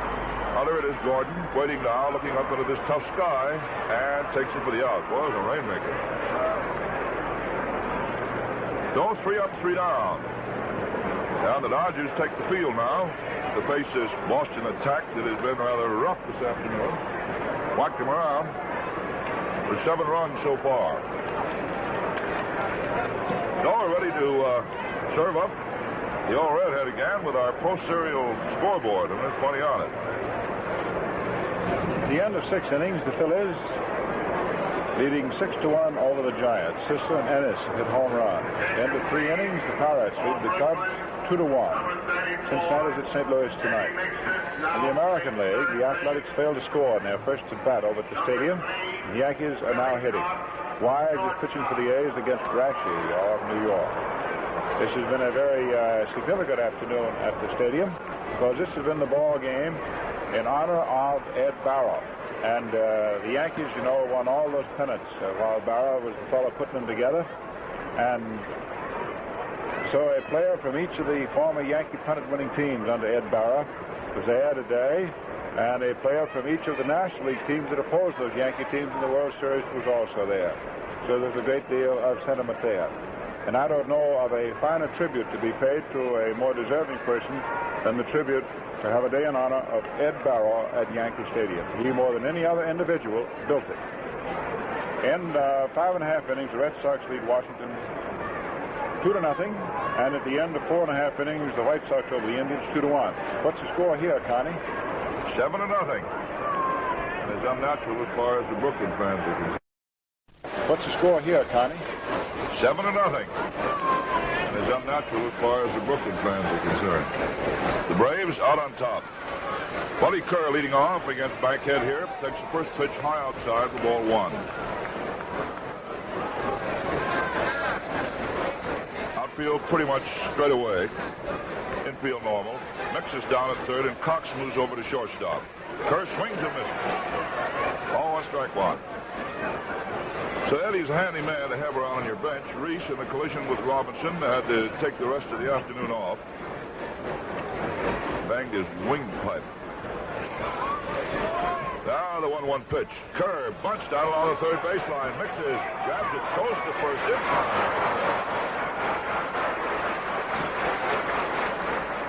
I'll tell you that Mixes can handle that rudder. An awful lot of ball clubs like to have him around on their bench.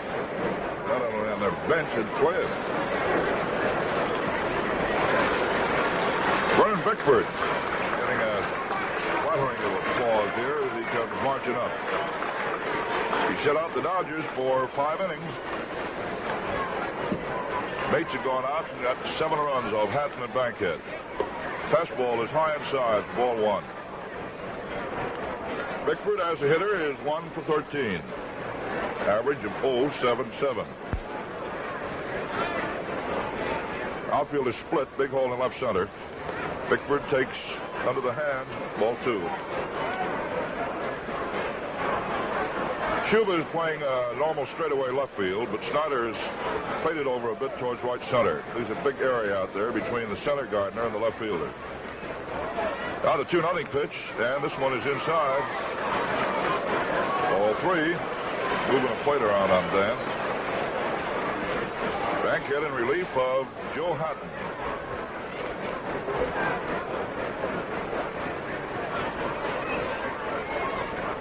Dan ready to deliver the 3-0 pitch. Down she comes, too high, and without looking at a strike, Bickford goes on down to first base. First walk given up by Bankhead. Struck out 1. Came in the ball game after Hatton had served up a home run ball to Jeffco, who's now coming up to hit left-handed against this right-hander. Then Torgerson walked, Elliott singled, and that was exit for Hatton. Enter Bankhead, struck out the first man, big lumberman Sid Gordon, and then Marshall cracked him for a triple. After the inning was all over and the smoke died down, they had 4 runs in the top of the 5th inning. Jethro up there. Swings us a high fly ball deep back to the left center field. Schuba and Snyder racing way, way back. And it is Schuba who makes the catch. Snyder cut over in front of him. Made a stab at it with his head, and Schuba behind him made the grab. For a minute, I thought we were going to have another one of those things. They are both converging on that baseball. It was hit deep back in the left center field, and that gave the crowd here at Ebbets Field something to hum about. Earl Torgerson, the first baseman, is up now, batting at .295, 23 base hits. Vernon Bickford on at first base, 2 out, top half of the 6th, 7-0, favor the Braves. First of a 3-game series. Outfield playing Big Torgy to pull the ball towards right. Curveball dealt overhand low for ball 1.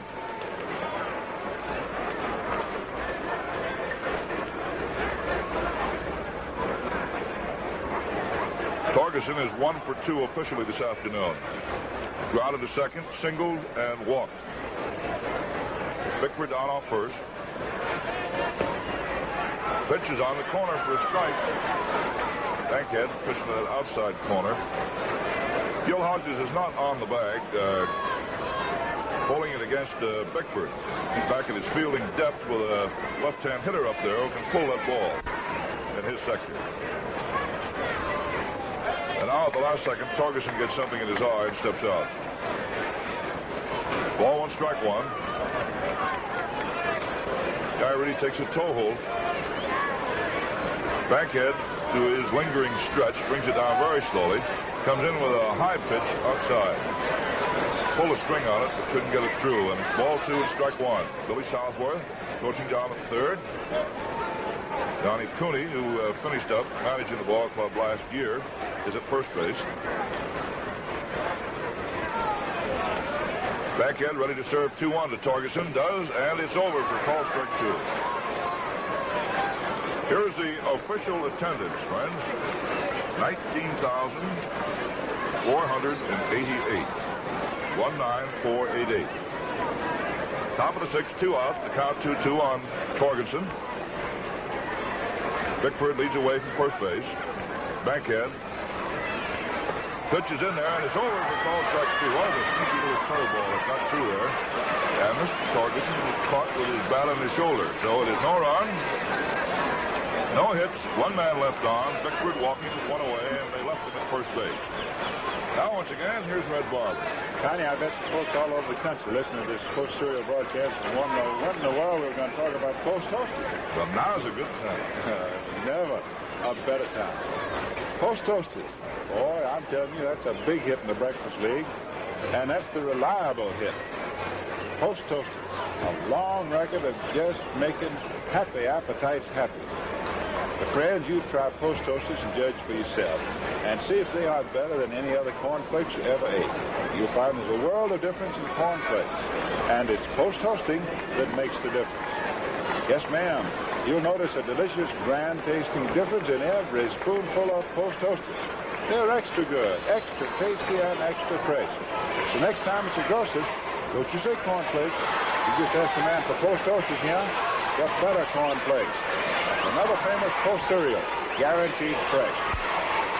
George Schuba leading off, and he can't get away from a curveball. It hits him right on his number 8 in the back of his uniform. And he's on at first base the hard way. The Schuba hit by a pitch.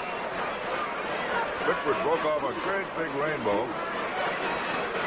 Almost broke Schuba off, too. Well, Snyder is up, 7-0 score. The Dodgers have not scored in the last 19 innings. Shut out by Raffensperger and didn't score the last 5 innings at Pittsburgh. Pitch is over to Snyder for a strike. Boy, that's a long time.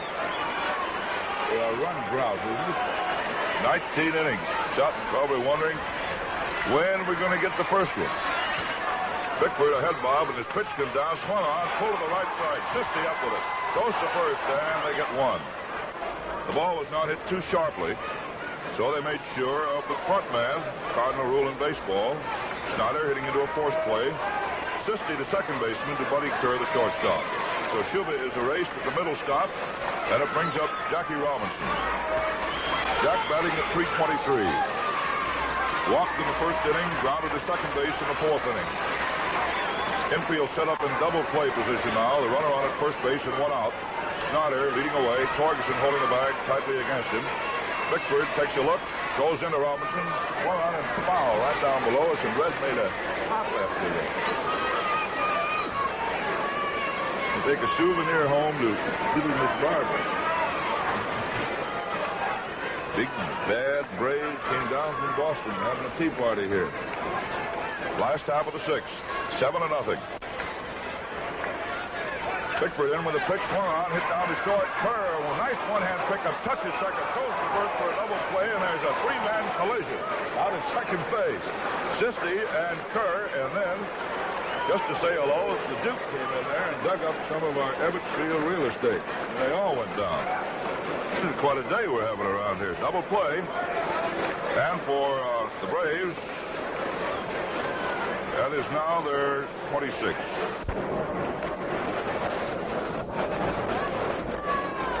Well, friends, before we get you back to the old Redhead, I'll give you a quick look at the post-serial scoreboard. The National League, New York at Philadelphia, and at the end of 7 innings, the score is 6-1 in favor of the Phillies. Kurt Simmons going. Kozlov started, Sal Magley in the 5th, and Kirby Higbee in the 7th inning. Sisler his 5th home run in the 4th inning with a man on. Del Ennis his 4th home run in the 6th with a man aboard. Pittsburgh playing at Chicago. Frank Killer for the Little Bears and Chambers for Pittsburgh. And it's a 2-2 tie at the end of 4 rounds. Cincinnati and St. Louis, they'll go at it at Portsmouth Park tonight. In the American League, Philadelphia, New York, and as Red told you, it's Ed Barrow Day. 0-0 at the end of 1.5. Hooks Wise, former Cub, going for Philadelphia, and Vic Raschi for New York. Boston 4, Washington 0 at the end of 6 innings. Chicago and Cleveland, it's a 2-1 ball game in favor of the White Sox. Bobby Feller pitching and hit a home run. And St. Louis and Detroit will play a little later on. So that's it. And now, once again, back at his post, here's the old Red Bob. Hello, Connie. Don't you get Paul at the reservation here. We want to hear from you later on. 7th inning, Bob Elliott, who has a pair of singles that are 3 times up. He's sitting now at 259. Big right-hand hitter. Relief pitcher Bankhead ready to go, and it's 7-0 Boston. Curveball is in. Ball 1. Bankhead is a tall, lithe, slender fellow. He's the first Negro in the history of the major leagues to pitch. Pitched here at Brooklyn, if you recall. Then went down to Montreal. Now back again. Curve, over. Ball strike, 1-1. Johnny Antonelli is throwing down in the Boston bullpen. Just what he's throwing for remains to be seen. At any rate, he's keeping ready. Although, as far as the Dodgers are concerned, Bigfoot's been too rough.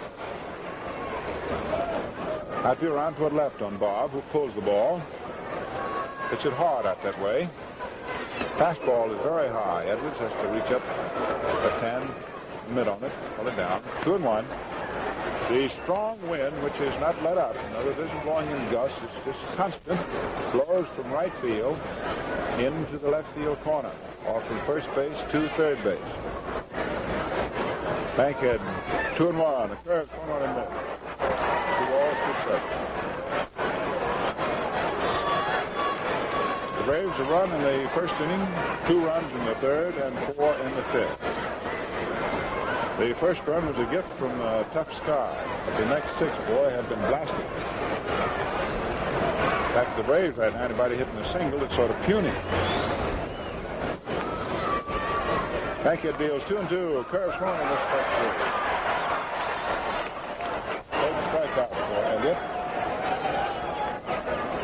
Dodgers snapped the ball around. This is the first game of a long homestand. Braves here tomorrow afternoon, 2 o'clock. Jack Collins, the business manager of the Dodgers, just situated to the post cereal box. There are 12,000 seats, all prices for tomorrow's game. 12,000 seats. 1 out from Sid Gordon. He hit a big home run earlier. Takes a fastball high inside. Ball 1. Sidney walked in the first inning and banged the 2-run home run. That was the Sugar Crisper right there in the third. Sid hitting 270. Right-hander Bankhead delivers. Curve high inside. Ball 2. You talking about something that's loose and limber? You ought to see this Bankhead pitch. He pitches as though he just hasn't got a bone in his body.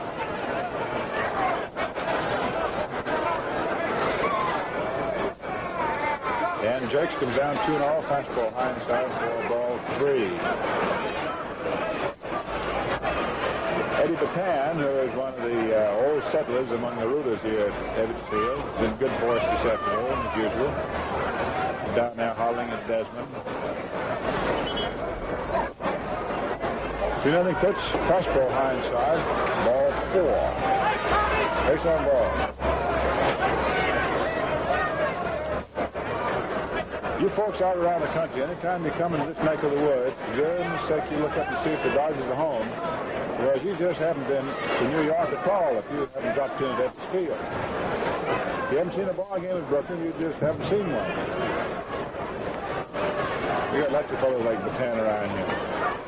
You'll know you're in a place that's jumping. Never let there all day. If it's going to happen, it'll happen here. Well, Braves, 7-0 Boston. One gone. Willard Marshall up, hit a triple, knocked 2 in. Off the bank edge, you recall, in the 5th inning. In fact, that's that. Well, left-hand hitter swings at a fly ball going deep on the right field. Rollo at the base of the scoreboard makes the catch. Throw goes to second base. Gordon returning to first. The wind held that up just enough to make it catchable. Without the wind today, that ball would have been halfway up on the scoreboard. I'll say, a lot of you haven't been to Brooklyn, have you? Let me tell you, the dimensions down the right field wall, 297 right down the right field line. It is 395 in the right center field corner. It is 393 in the left center field corner. It is 351 in back of left field, and in the straight down the left field power wide, it's 348. Double deck stands all the way around except for directly behind right field. That's where the famous wall is. Here's Big Walker Cooper up. Swings and misses the third. He hasn't a hit in the 3 at-bats for the Braves, but he batted in the run. And in their 7th, the long fly ball. Big guy swinging from the end. Outfield around toward left. There goes Sid Gordon. Cooper swings, busts the ball down the left field corner. Over goes Shuby. Can't get it. It's off the wall for the first hit for Cooper, and here is Gordon around third. He's coming on in, scoring. It's a big double by Walker Cooper. So Southworth has Gordon running, and Big Cooper hit a 3-1 pitch, banged it off the left field wall, 348 feet away for his first hit as a Brave. So he bangs in 2. Makes it now 8-0 game in favor of Boston. The first 6 runs charged the start of Joe Hatton. The next 2 to relief pitcher Bankhead. 2 men gone. Big Cooper, who's not so fast. He can swing that wood. And I think he likes to play for Southwood. Down there, second base. Miller's got him back again. Way ahead of his St. Louis. There's City Sisti. S-I-S-T-I, Sisti. Boston Buffalo. Been to the Braves quite a few years. Did both outfield, infield. Right-hand hitter. Pretty good. Fastball down on his feet. All one. It may be that Chotton wants Newcomb to work an inning or so to tune up today. We'll see. I know left-hander Antonelli continues throwing in the left field corner for the Braves. Boston on top, 8-0. Braves looking for their first win over the Dodgers this year. Brooklyn swept the 2-game series at Boston earlier. 1-0 pitch, curve low, and it is ball 2. Boss Southworth pushing it third. He's an energetic figure.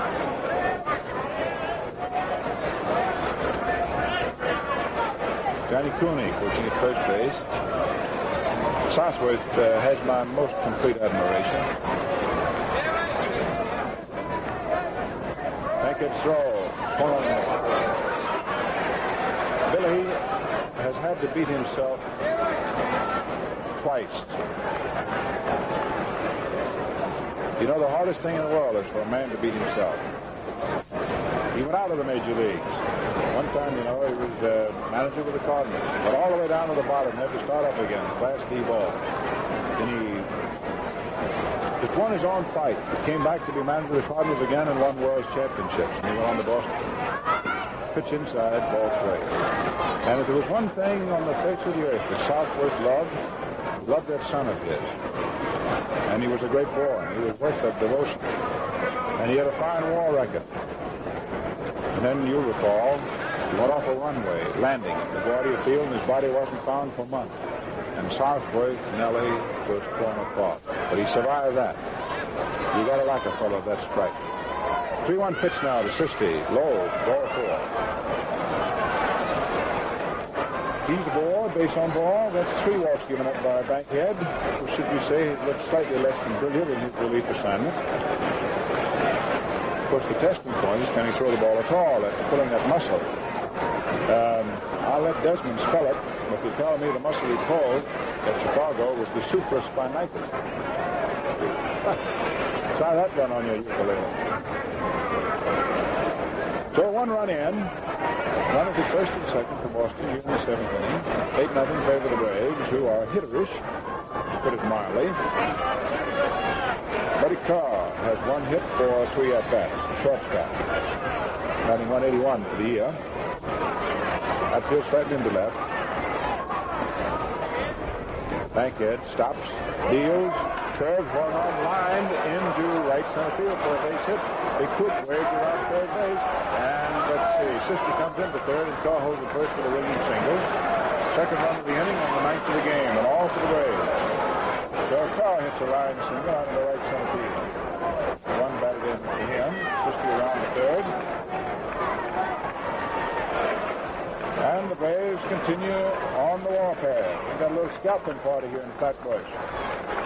Hodges over at the mound talking to Bankhead. Pitcher Vern Bickford, who hasn't won a game this year, is sort of edging into the catbird seat, I would think, wouldn't you? He's had it himself, and his teammates have gotten him 9 runs. So at Christmas time on the 13th of May, Bankhead working for the third out. Man at first and third. Pitches high inside at the Bickford has to get back out of the way.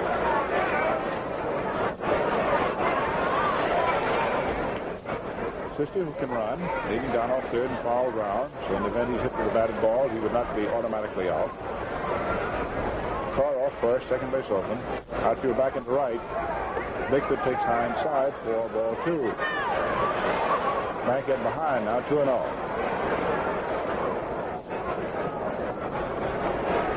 7th man to come up here in the 7th inning. Braves out in front, 9-0. 6 runs off Hatton, 3 off Bankhead. Fastball over for a called strike. Preacher Rowe is going down to the Brooklyn bullpen, I guess, to carry some instructions. He's not taking a glove with him. He's going down and is talking to Newcomb. Newcomb and Erskine both throwing.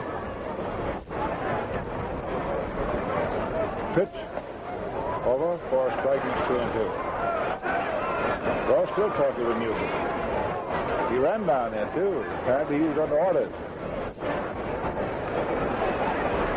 Well, we got to get a station break here as soon as we can. It's long, upper half of the 7th inning. But if you think it's long, how long do you think Bankhead thinks it is? 2-2 pitch. Strike 3, pitch to open throws it. So without further ado, with the Braves picking up 2 here to go ahead 9-0, we will pause for station identification.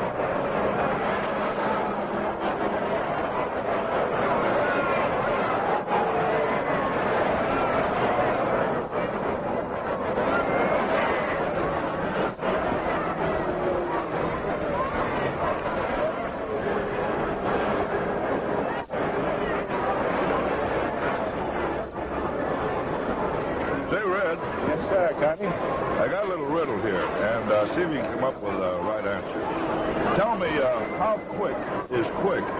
Oh, how about a fella knocking off his first bowl of Sugar Crisp? Is that quick enough? Give that man a case of Sugar Crisp. Yes, friends, it's a fact. You'll sail right through that first bowl of Sugar Crisp once you discover how doggone good it is. Now, this exciting new Toast cereal is fun to eat. It's wholesome puffed wheat with a delicious sugar and honey coating. You just pour on the milk or cream, skip the sugar, and get set for the happiest new breakfast treat in years and years. Okay, Red. Right on, Connie. What were you talking about? Sugar Crisp. Yes, sir. Sugar Crisp. Pomperello, first up, last of the 7th. Takes a pitch in for a call strike. Bickford, right-hander for the Braves. Pitches and call, hits system foul up by third base. Close to the stand. Elliott's getting over. Close. He's got it. All up against the railing alongside third. Foul ball to the third baseman. 1 up and 1 disposed of. Last to the 7th. That was about as quick as you could say. Sugar Crisp again, wasn't it? One gone. Bickford has been quite efficient. Find an executioner out here. Pitching a very good game. Joe Hodges, who has Brooklyn's 1 hit, which is sort of a scribble. Very much a scribble. Being the ball down to first, could have been scored an error very easily, one way or the other. Fastball over, called. But the official scorer, like the umpire's got to call it now, one way or the other. So that's the only hit so far. In fact, that's why you have an official score, to rule on something that is a doubtful status. Newcomb continues throwing. Erskine is stopped down in the Brooklyn bullpen. And another throwing in the Boston bullpen. Bigfoot deals, misses with his change up the fastball, ball one. On ball, one strike. There's a big DC-6 winging away in. By one pitch, curveball swung on a high pop fly. There's shortstop Carr backing up under it. He's got it. 2 out. Speaking about DC-6s, that was one that brought the Dodgers in from Cincinnati. Captain Harry Clark of American Airlines up there. And it was a great flight. And then 17,500. That's eating high up on the hog, boy.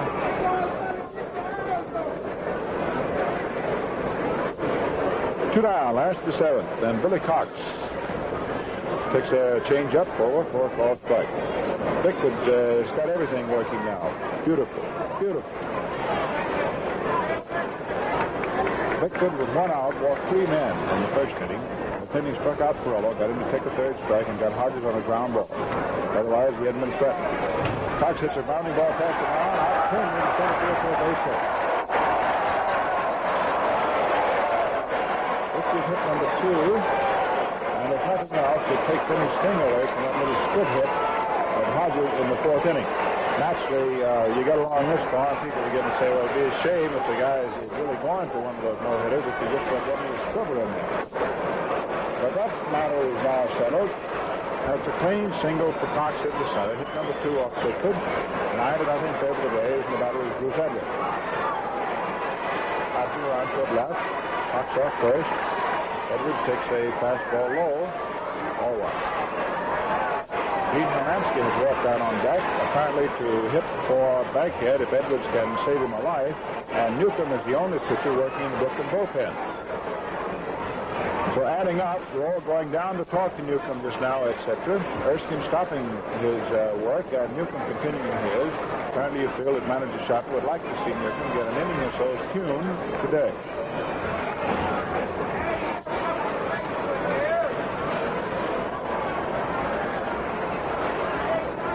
Ball, no strike.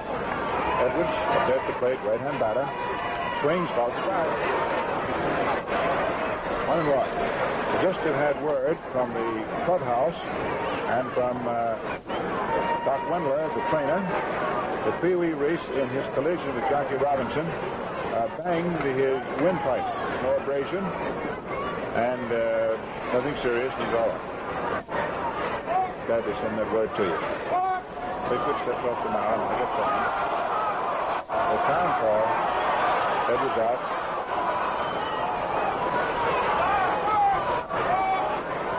Bigfoot set. Delivers. Edwards takes high inside. Ball 2. Being what news is we're very happy to tell you about. We're glad to find out today that John L. Smith of the Brooklyn official family, who had a serious operation some 10 weeks ago, is feeling increasingly better. Now that good weather is coming, on occasion he's out in Prospect Park and around, getting the sunshine. 2-1 pitch, swung on, fouled out. Of course, you know that's grand news about a grand person. Smith, of course, is known wherever there are doctors and chemists as one of the outstanding contributors to such fields as development of penicillin, Caramias. 2-2 pitch to the curve high, ball 3. 3 balls, 2 strikes. 2 gone, Cox at first.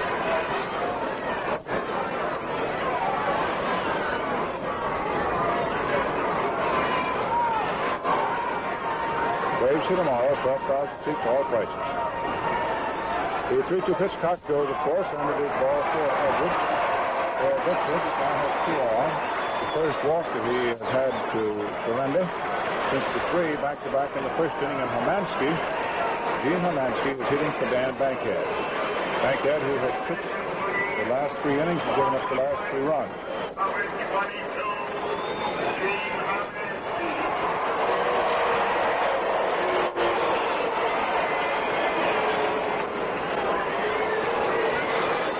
Hermansky, a left-hand batter, 2 for 4 this year. He's been strictly a pinch hitter.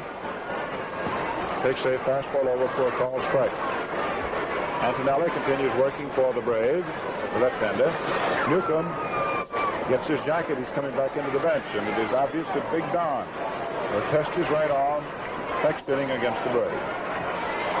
Throw, swung on, line drive, ball.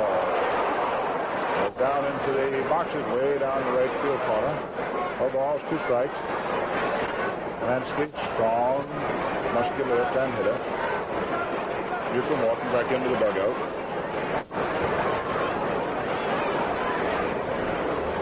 Joe Hatton started for Brooklyn and was jawed loose. A home run by Gordon in the 3rd and a home run by Jethro in the 5th.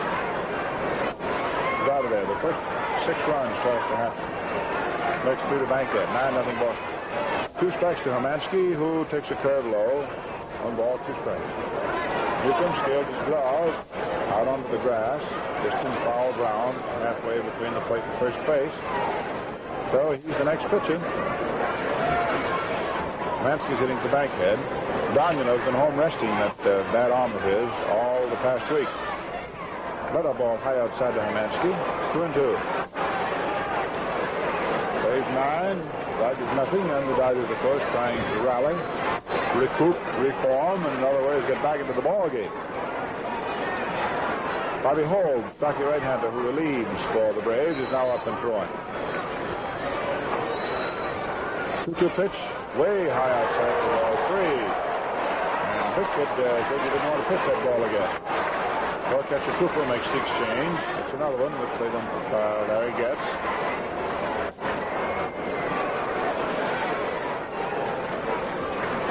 Johnny Jorgensen is going over to the Brooklyn bat rack. Eddie Mixes scheduled to hit next if Hermansky gets on. Mixes a right-hand batter. And as Connie pointed out to you when Mixes took over in the ball game for Reese, that Mixes is primarily noted for his ability with a glove. All right, Posurios happy to send you another big one from Brooklyn. Runners go. The 3-2 pitches. Ball 4. Hermansky walks. The ball once again loaded.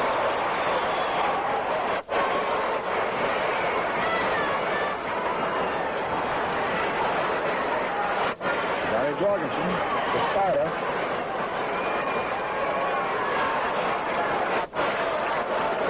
Coming on the hit for the 3rd baseman, Mixes.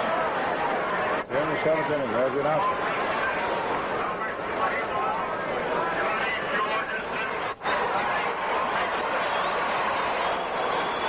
Jorgensen is 0 for 1. He's been almost a forgotten man on the ball club, so to speak. There's young Morgan coming up and Billy Cox around. He's never lost his ability to smile while he's been grinding up these tough days. Outfield around toward right. 2 out, 3 on. Pitch is low inside. Ball 1 for the Spider. I don't think he weighs 140 pounds. He has great timing. Open stance, left-hand hitter. Cox off 3rd. Edwards off 2nd. Hermansky off 1st. It's a ball strike. Bob Chipman, the left-hander, gets up. Antonelli gets out of there. Antonelli was probably just throwing and shooting south. Bobby Holt, the right-hander, and Chipman, the left-hander, both working in the bullpen for the Braves in the event that Bickford has lost his touch. The Dodgers trying to penalize him. Boston ahead. 9-0. There'll be 2 men out. A single by Cox, and then Bickford adding to his own troubles with walks to Edwards and pinch hitter Hermansky. That's how she stands. The 1-1 pitch. Paul strikes 2. Fourth ball at the shoulders on the outside. Jorgensen steps back and kicks on the decision to Getz. Getz answered him back in kind. Johnny gets in. Catcher Cooper down in his crouch. Harry gets working into the crack between the catcher and the left-hand hitter. Leaned off the catcher's right shoulder. Bickford deals a high outside curve. 2 balls, 2 strikes. 2-2. The Dodgers trying to do something about this 9-0 deficit. The Braves have slept on them. This is the last of the seventh inning. 2 out, 3 on. 2-2 pitch. High outside for ball 3. Fastball. Scouts all the way. An automatic ground hit. 3-2 and 2 men gone.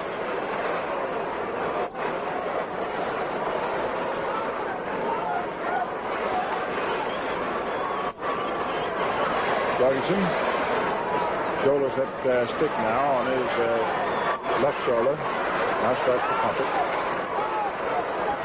Backs out of there. Vic would take a little time for him.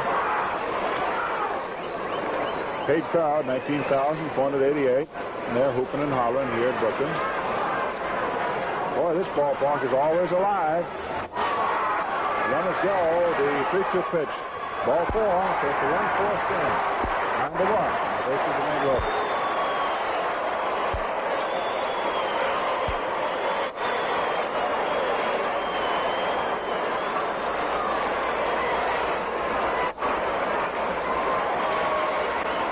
Billy Southworth runs out to the mound. The first time he's gone out there today. He is staying with Bigfoot, leading him in. So Bigfoot runs his shutout, and his hopes for collecting a case of Sugar Crisp for such a feat. He's walked 3 straight men,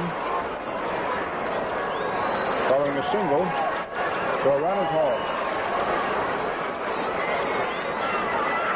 The batter is George Stuba. It's a 9-1 ball game, and the first run the Dodgers have scored now in 20 innings. It was forced upon them. Outfield toward right on Stuba, left-hand hitter. Swings at a ground ball to the right side. Sisti has to get away from him. It's an error, and all hands are safe, and another run in. It's an error at short. The bases remain loaded, and run number 2 is in.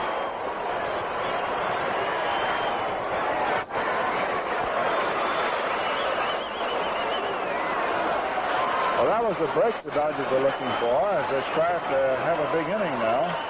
A boot by Sisti of a ground ball hit right at him. The bases remain loaded. It is a 9-2 ball game, and the batter is Duke Snyder. Takes a fastball high outside. Ball 1. Only the first run can be earned. No additional runs can be earned if the Dodgers get any more. The second run is not earned.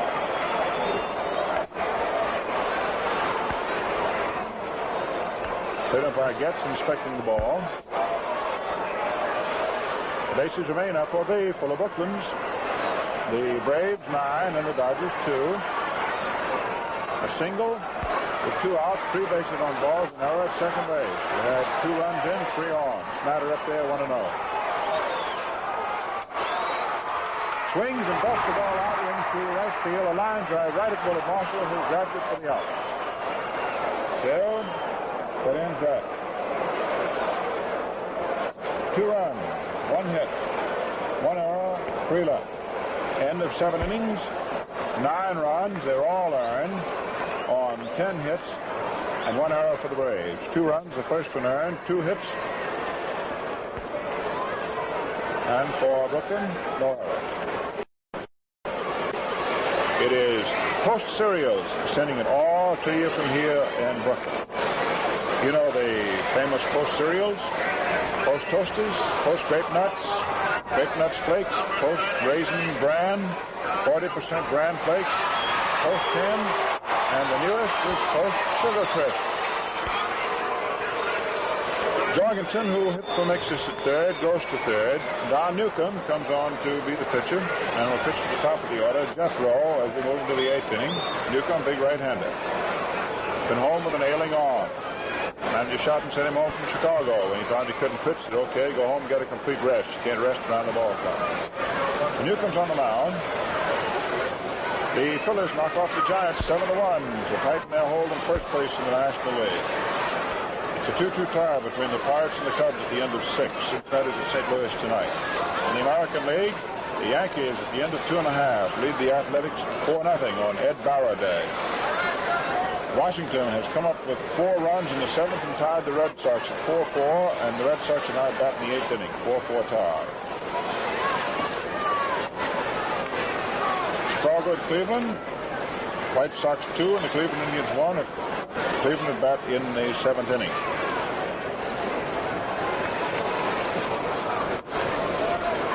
Newcomb's got a couple more pitches to throw. So what do you say that we pause briefly for station identification?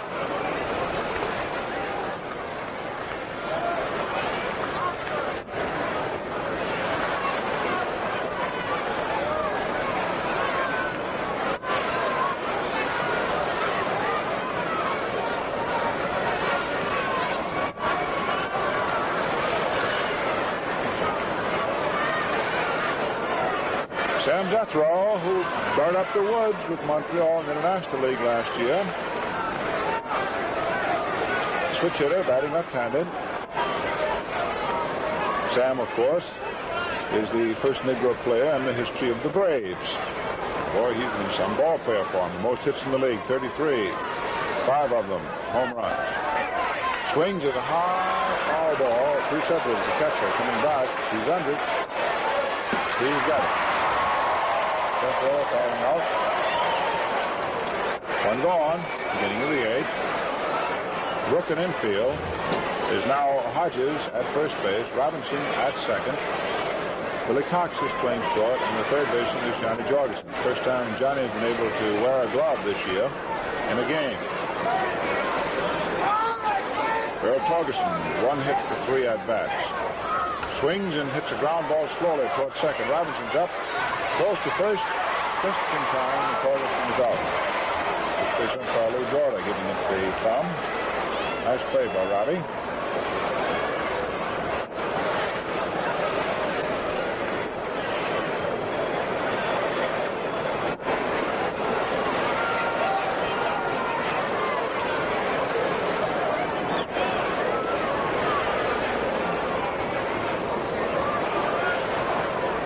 Now Bob Elliott.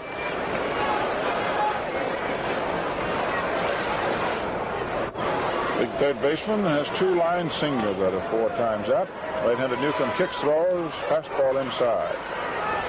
Newcomb is fast. If he's ready to pitch again, some of the Brooklyn pitching problems may be solved. After all, you don't go very far when you ace. He's not even with you, back home resting his arm.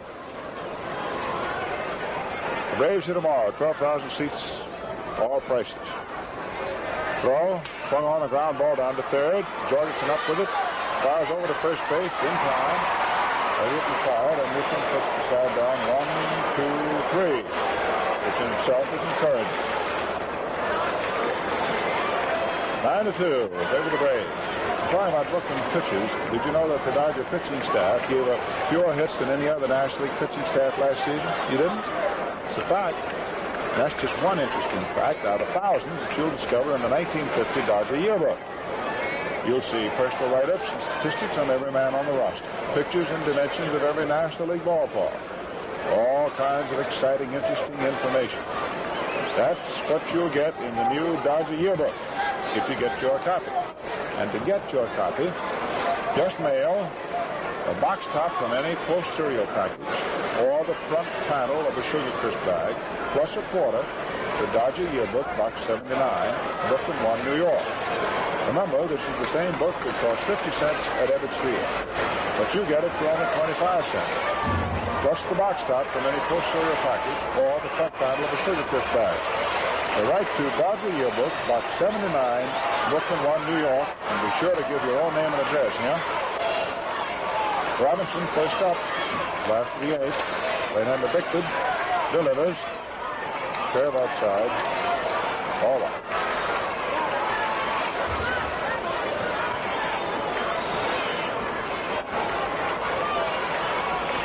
(9-2) Boston. Bickford with a 7-run lead delivers. Robinson hits the deep short. Carr is up. The shortstop throw is in time, and Robbie is out by a step. 1 up, 1 away. After the 8th. Carl Ferrello was involved in a very pivotal turn of the game when in the first inning, with the Braves leading 1-0, Bickford with 1 out walked 3 straight Dodgers. But then he induced Ferrello to look at a third strike. Carl swings as a high foul ball. There's catcher Walker Cooper coming back, getting under it, and takes it. He takes it easily for out number 2. Who are gone last of the 8th.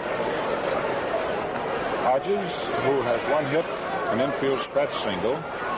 Dodgers have only 2 hits. Dodgers batting .311. Wind continues blowing out toward left. Fine crowd, lots of sunshine here at Ebbets Field. Curve over. Ball strike.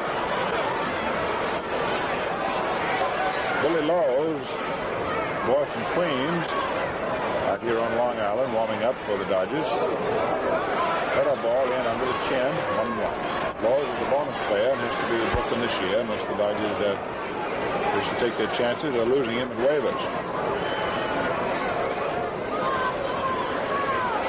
1-1 pitch, swung on, foul back.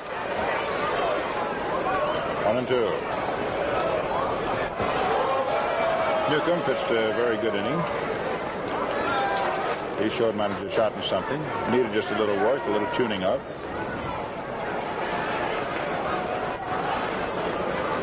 One and 2 pitch, curve swung on and tapped foul outside first base. Tomorrow's game on Sunday is 2 o'clock. For those of you out and around the country listening in on our coast-to-coast broadcast, in addition to our local one here in New York, there is a New York State Sunday law that no athletic event, whether it's a baseball game or not, any athletic event cannot start before 2 o'clock on Sunday afternoon. 1-2 pitch, curve swung on and hit high out in the short to right center field. Second baseman Sister back under it, and he's got it.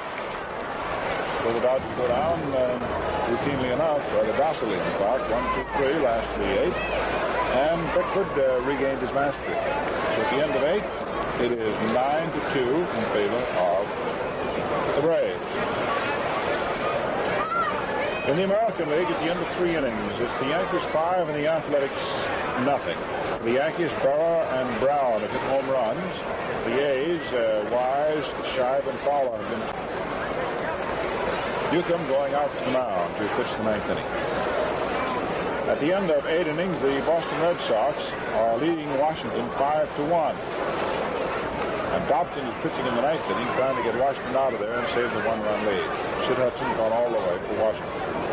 Staub started for Boston, Masterson in the 7th, when Washington got 4 runs to tie it, and Dobson has come on in the 9th. Ted Williams and Walt Grofo have hit home runs for the Red Sox. At the end of 7 innings, it's a 2-2 tie between the Chicago White Sox and the Cleveland Indians. Kane pitching for Chicago. Feller went the first 7 innings and hit a home run for Cleveland, and Flores is pitching in the 8th. For the Browns of Detroit, Garver will go for the Brownies and Trucks for the Tigers. Final score in the National League. The Phillies up there in first place, 7 runs, 7 hits, and no errors behind Kurt Simmons, his 4th win against 1 setback. For the Giants, a run, only 3 hits off Simmons, no errors. Carslow, Magley, and Higbee from New York, and Carslow, the starter, was the loser. At the end of 6.5 innings, a 2-2 tie between the Pirates and the Cubs. And the Reds pitch into us tonight, and that's that. You're 9-2. Braves leading here at Brooklyn, and Sid Gordon up, and Newcomb pitches him high for ball 1. Gordon has 1 hit, 2 official at bats. There's 2 walks. Strong, stocky right-hand hitter, takes high inside, ball 2. Sid hitting 270.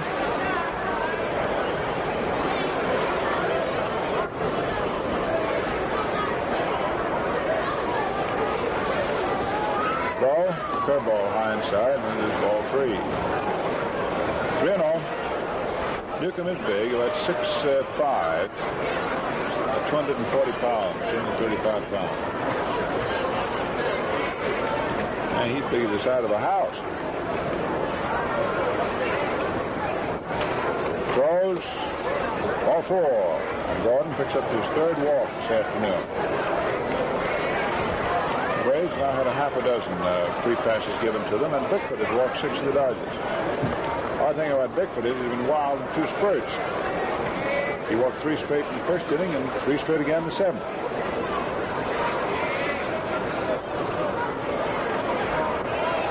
Will Marshall has had a single and a triple. A 10-hitter. Ball strike. Keep him off the hands. Dodger hitting .272.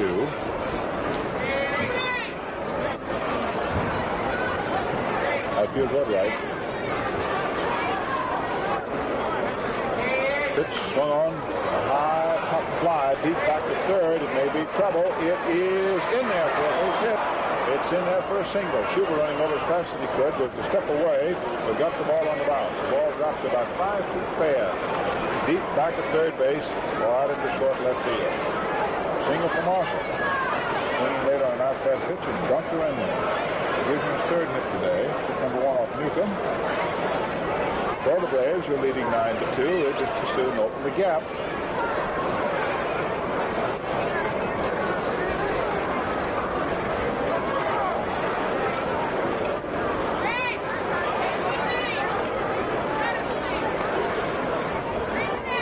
Big Cooper, the catcher, up. Puts a curve inside. Walker Cooper.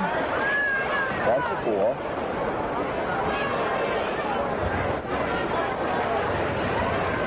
Got a base hit. Line double his last trip. Hatfield toward left. Cooper swings it over.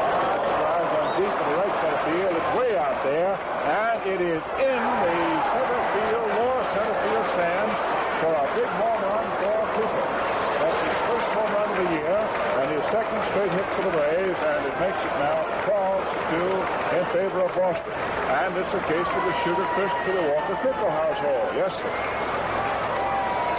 So he banged that one deep in the lower right center field stands, right by the sign where it says 376 feet. 3 rows of seats in there. He hung it in. Nobody out, and 3 runs home. Braves had widened the gap even more. Well, they really had their hitting shoes on. And Sibby's sister stepping in. Had no hit today. Cuts and fouls this one in the lower first base stand.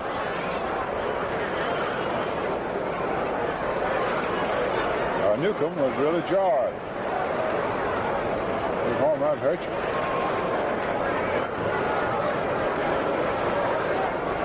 Cooper knocked in 5 runs today in his debut with the Braves. Fastball over, 4 balls, second strike.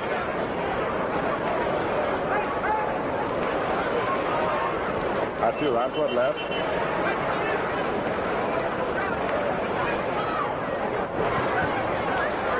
Throw, swung on and missed. Dead ball. Strike 3. So Sibby had a rather rough afternoon.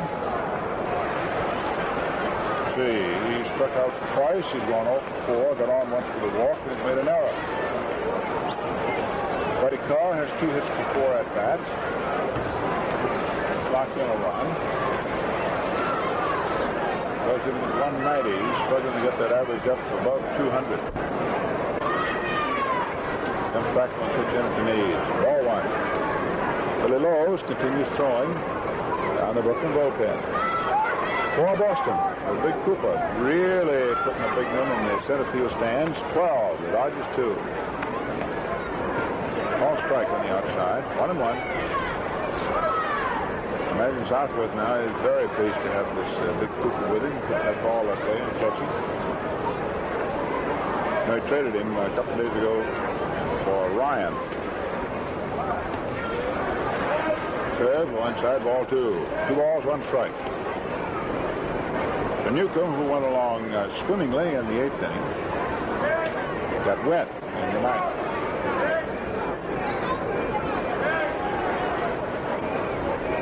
Two-one pitch, swung on, a line drive right to center field. Carr coming up for his third hit. That one would have knocked the horns off Big Don if he'd had any. So the line single, right over the pitcher's head, out to center field. And Vern Bickford has been a rich man all afternoon. He's been on the sunny side of the street. Yes, sir.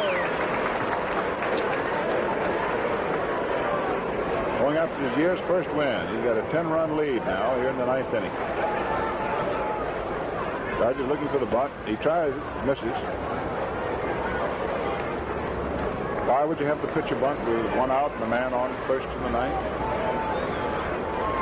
well, because he might go out and not move the man from first, so he might waste him. Or he might, if you allow him to swing, hit into a double play, even worse. You bunt him, if you get them out of the out. There's a bunt. Newcomb off the mound fields it. Throw goes to first base. Bickford is out, a sacrifice.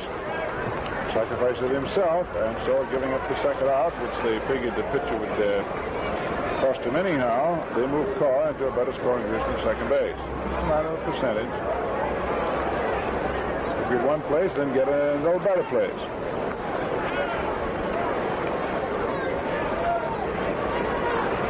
Sam Jethro has one hit, home run. Dead in the fifth inning. Switch hitter batting left-handed. Hitting at .344. He's a rookie, of course. Montreal last year. Swings and has a high foul into the third base stand. A ball is one strike. Jethro's extremely quick. He's a very slender fella. Looks almost bony. Well, he can run. And in running, he makes it look easy. There's a lot of talk about the league about who can outrun the other in 100 yards, Jethro or Bobby Thompson of the New York Giants. Jethro swings all the way around. The ball is 2 strikes. 2 gone. Guard second. 12-2. Favor the Braves. A lot of people think that Jethro is the fastest fellow in spike shoes. Leo DeRocha and the Giants, they say that Bobby Thompson can outrun anybody in baseball at 100 yards. Someday they may match it. I want to see it.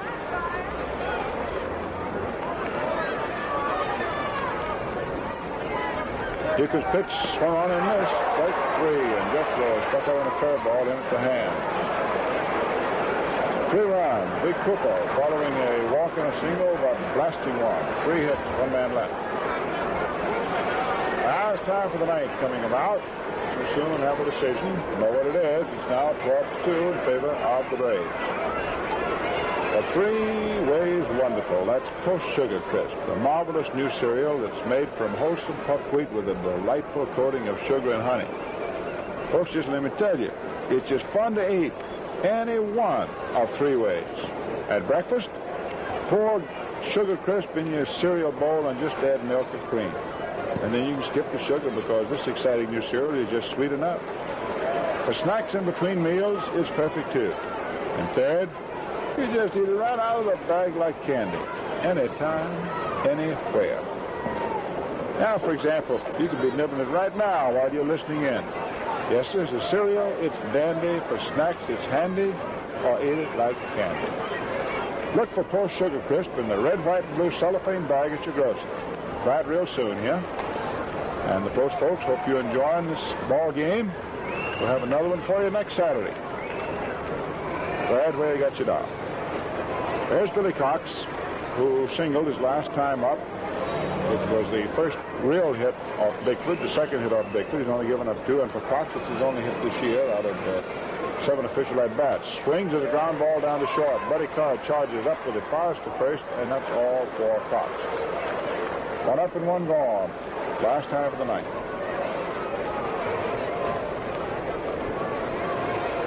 Bruce Edwards marching up there with the lumber, and Jim Russell, who came to the Dodgers from the Braves, is going over to the bat rack, apparently to hit for Newcomb. Don pitched the last 2 innings, and all 3 of the Brooklyn pitches, first Tappan, then Banker, then Newcomb, all were scored on. Edwards fouls this pitch back. Bickford moving along rapidly. Van Howling over a scramble for a foul ball.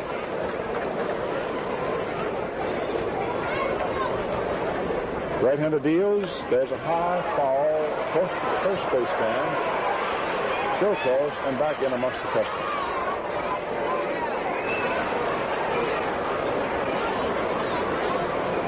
The ball is 2 strikes. 1 away, nobody on.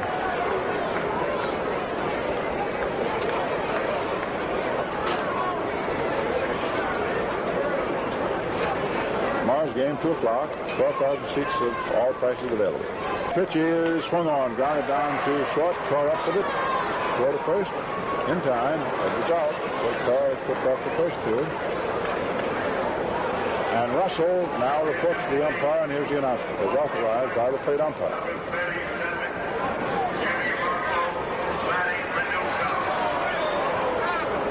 You know, if you give the umpire the wrong player, you got to get that player and get him up there. And that happened in the World Series of 36.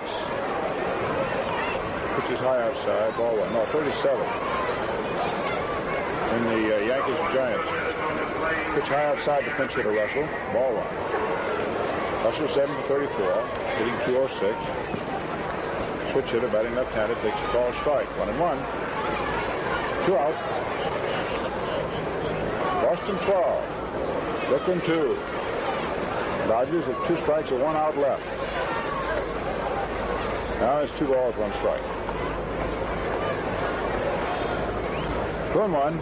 Cooper goes out the mound. I remember that World Series game, 37, Harry Gumbert was given to the umpire, and the public address system said Gumbert. But Dick Kaufman came in out of the bullpen, if you recall. So they got Gumbert out the bench, made him pitch to 1 hitter. As a ball drilled in the right field for a pinch hit single. 3rd hit for the Dodgers. So Russell comes up with a clean base hit. Number 3 for Brooklyn. Johnny Jorgensen, who was 0 for 1 for the year, who pinch hit in the 7th inning and drew a base on balls, and that with the bases loaded forced in Brooklyn's first run. First run the Dodgers have scored in 20 innings. Jorgie, left-hand hitter, swings and bounces down to first. Torgerson can't find the ball for a minute, then he does. Steps on the bag for the out and the ball game. So that's all. All runs, 1 hit in the last half of the 9th inning. So the Braves win the ball game with 12 runs, 13 hits and an error, and the Dodgers 2 runs, 3 hits, and for Brooklyn, no error. We'll have some other scores in a second. But, you know, when it comes to keeping an A1 physical shape, it just wouldn't hurt any of us to take a tip from a championship ball club, the Dodgers. You know, they put a lot of emphasis on the right kind of meals in their training program. You'll find a steady performer. I catch a Roy Campanella saying this: if you want to do a good job every day, all season long, well, you just have to eat properly. And when you remember Roy's remark, folks, remember this too. You aren't eating properly, and they should eat a good, substantial breakfast. One that includes fruit, bread and butter, beverage, and a cereal. That's the kind of nourishment you need to keep you going strong right through the morning. And for the cereal in that better breakfast lineup, pick your favorite Post cereal. All Post cereals are loaded with solid rounds of nourishment. Yes, sir. Eat a better breakfast each day with your favorite Post cereal included. In this ball game won by the Braves, 12-2. It's their first win out of 3 meetings with Brooklyn this year. And for the Dodgers, it gives them a 3rd straight defeat. Patton, of course, is the losing pitcher. His record is now 1-2 for the year, 1-1 with Boston, and lifetime he's coming far into the Braves. Bickford wins his first game. He's lost 3. He's now 1-1 with Brooklyn, and lifetime he is 4-1 with the Dodgers. So I think those are about the salient statistics. Paid attendance 19,488, and you couldn't have asked for a nicer day from the weatherman.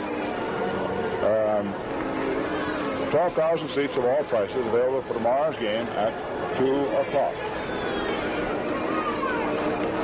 The Braves have now moved right up on the heels of the Dodgers, only 5 percentage points behind them. Now in the National League, the Phillies tightened their hold on first place by knocking off the Giants 7-1 behind Kurt Simmons. At the end of 7.5 innings, the Chicago Cubs at Chicago leading the Pittsburgh Pirates 4-3. Cincinnati plays at St. Louis tonight. In the American League, end of 3.5 innings, it's the Yankees 5 and the Athletics nothing. At the end of 8 innings, the Boston Red Sox 5 and the Washington Senators 4. Washington's at bat in the 9th inning. Cleveland and Chicago are tied at 2-2 with the Indians at home and at bat in the 8th inning. And the Thrashers just come in that Clark in the 8th inning has hit a home run for Cleveland, so the Indians go out ahead for the first time this afternoon. Garver, and Trucks are the starting pitcher, St. Louis at Detroit. Well, friends, that's it. Once again, the Braves 12 and the Dodgers 2. So, as far as the New York folks are concerned, Connie Desmond, Vince Scully, and the old redhead will be back tomorrow afternoon. And as far as you folks on the network are concerned, why, we got a date with you when the Pittsburgh Pirates are going to be here this next Saturday. Coming up. And it's been fun bringing you this one for Post Cereals, and we hope you enjoyed it. And if you have, remember that you say thanks every time you bring home a package of any one of the famous Post cereals. Post Toasties, Post Grape Nuts and Grape Nuts Flakes, Post Raisin Bran, 40% Bran Flakes, or Post Hens. Say, if you're one of the folks who haven't tried Post Sugar Crisp yet, you just be sure to look for the cellophane bag with the 3 little bears today. Now, this is the old redhead, Red Barber, saying so long.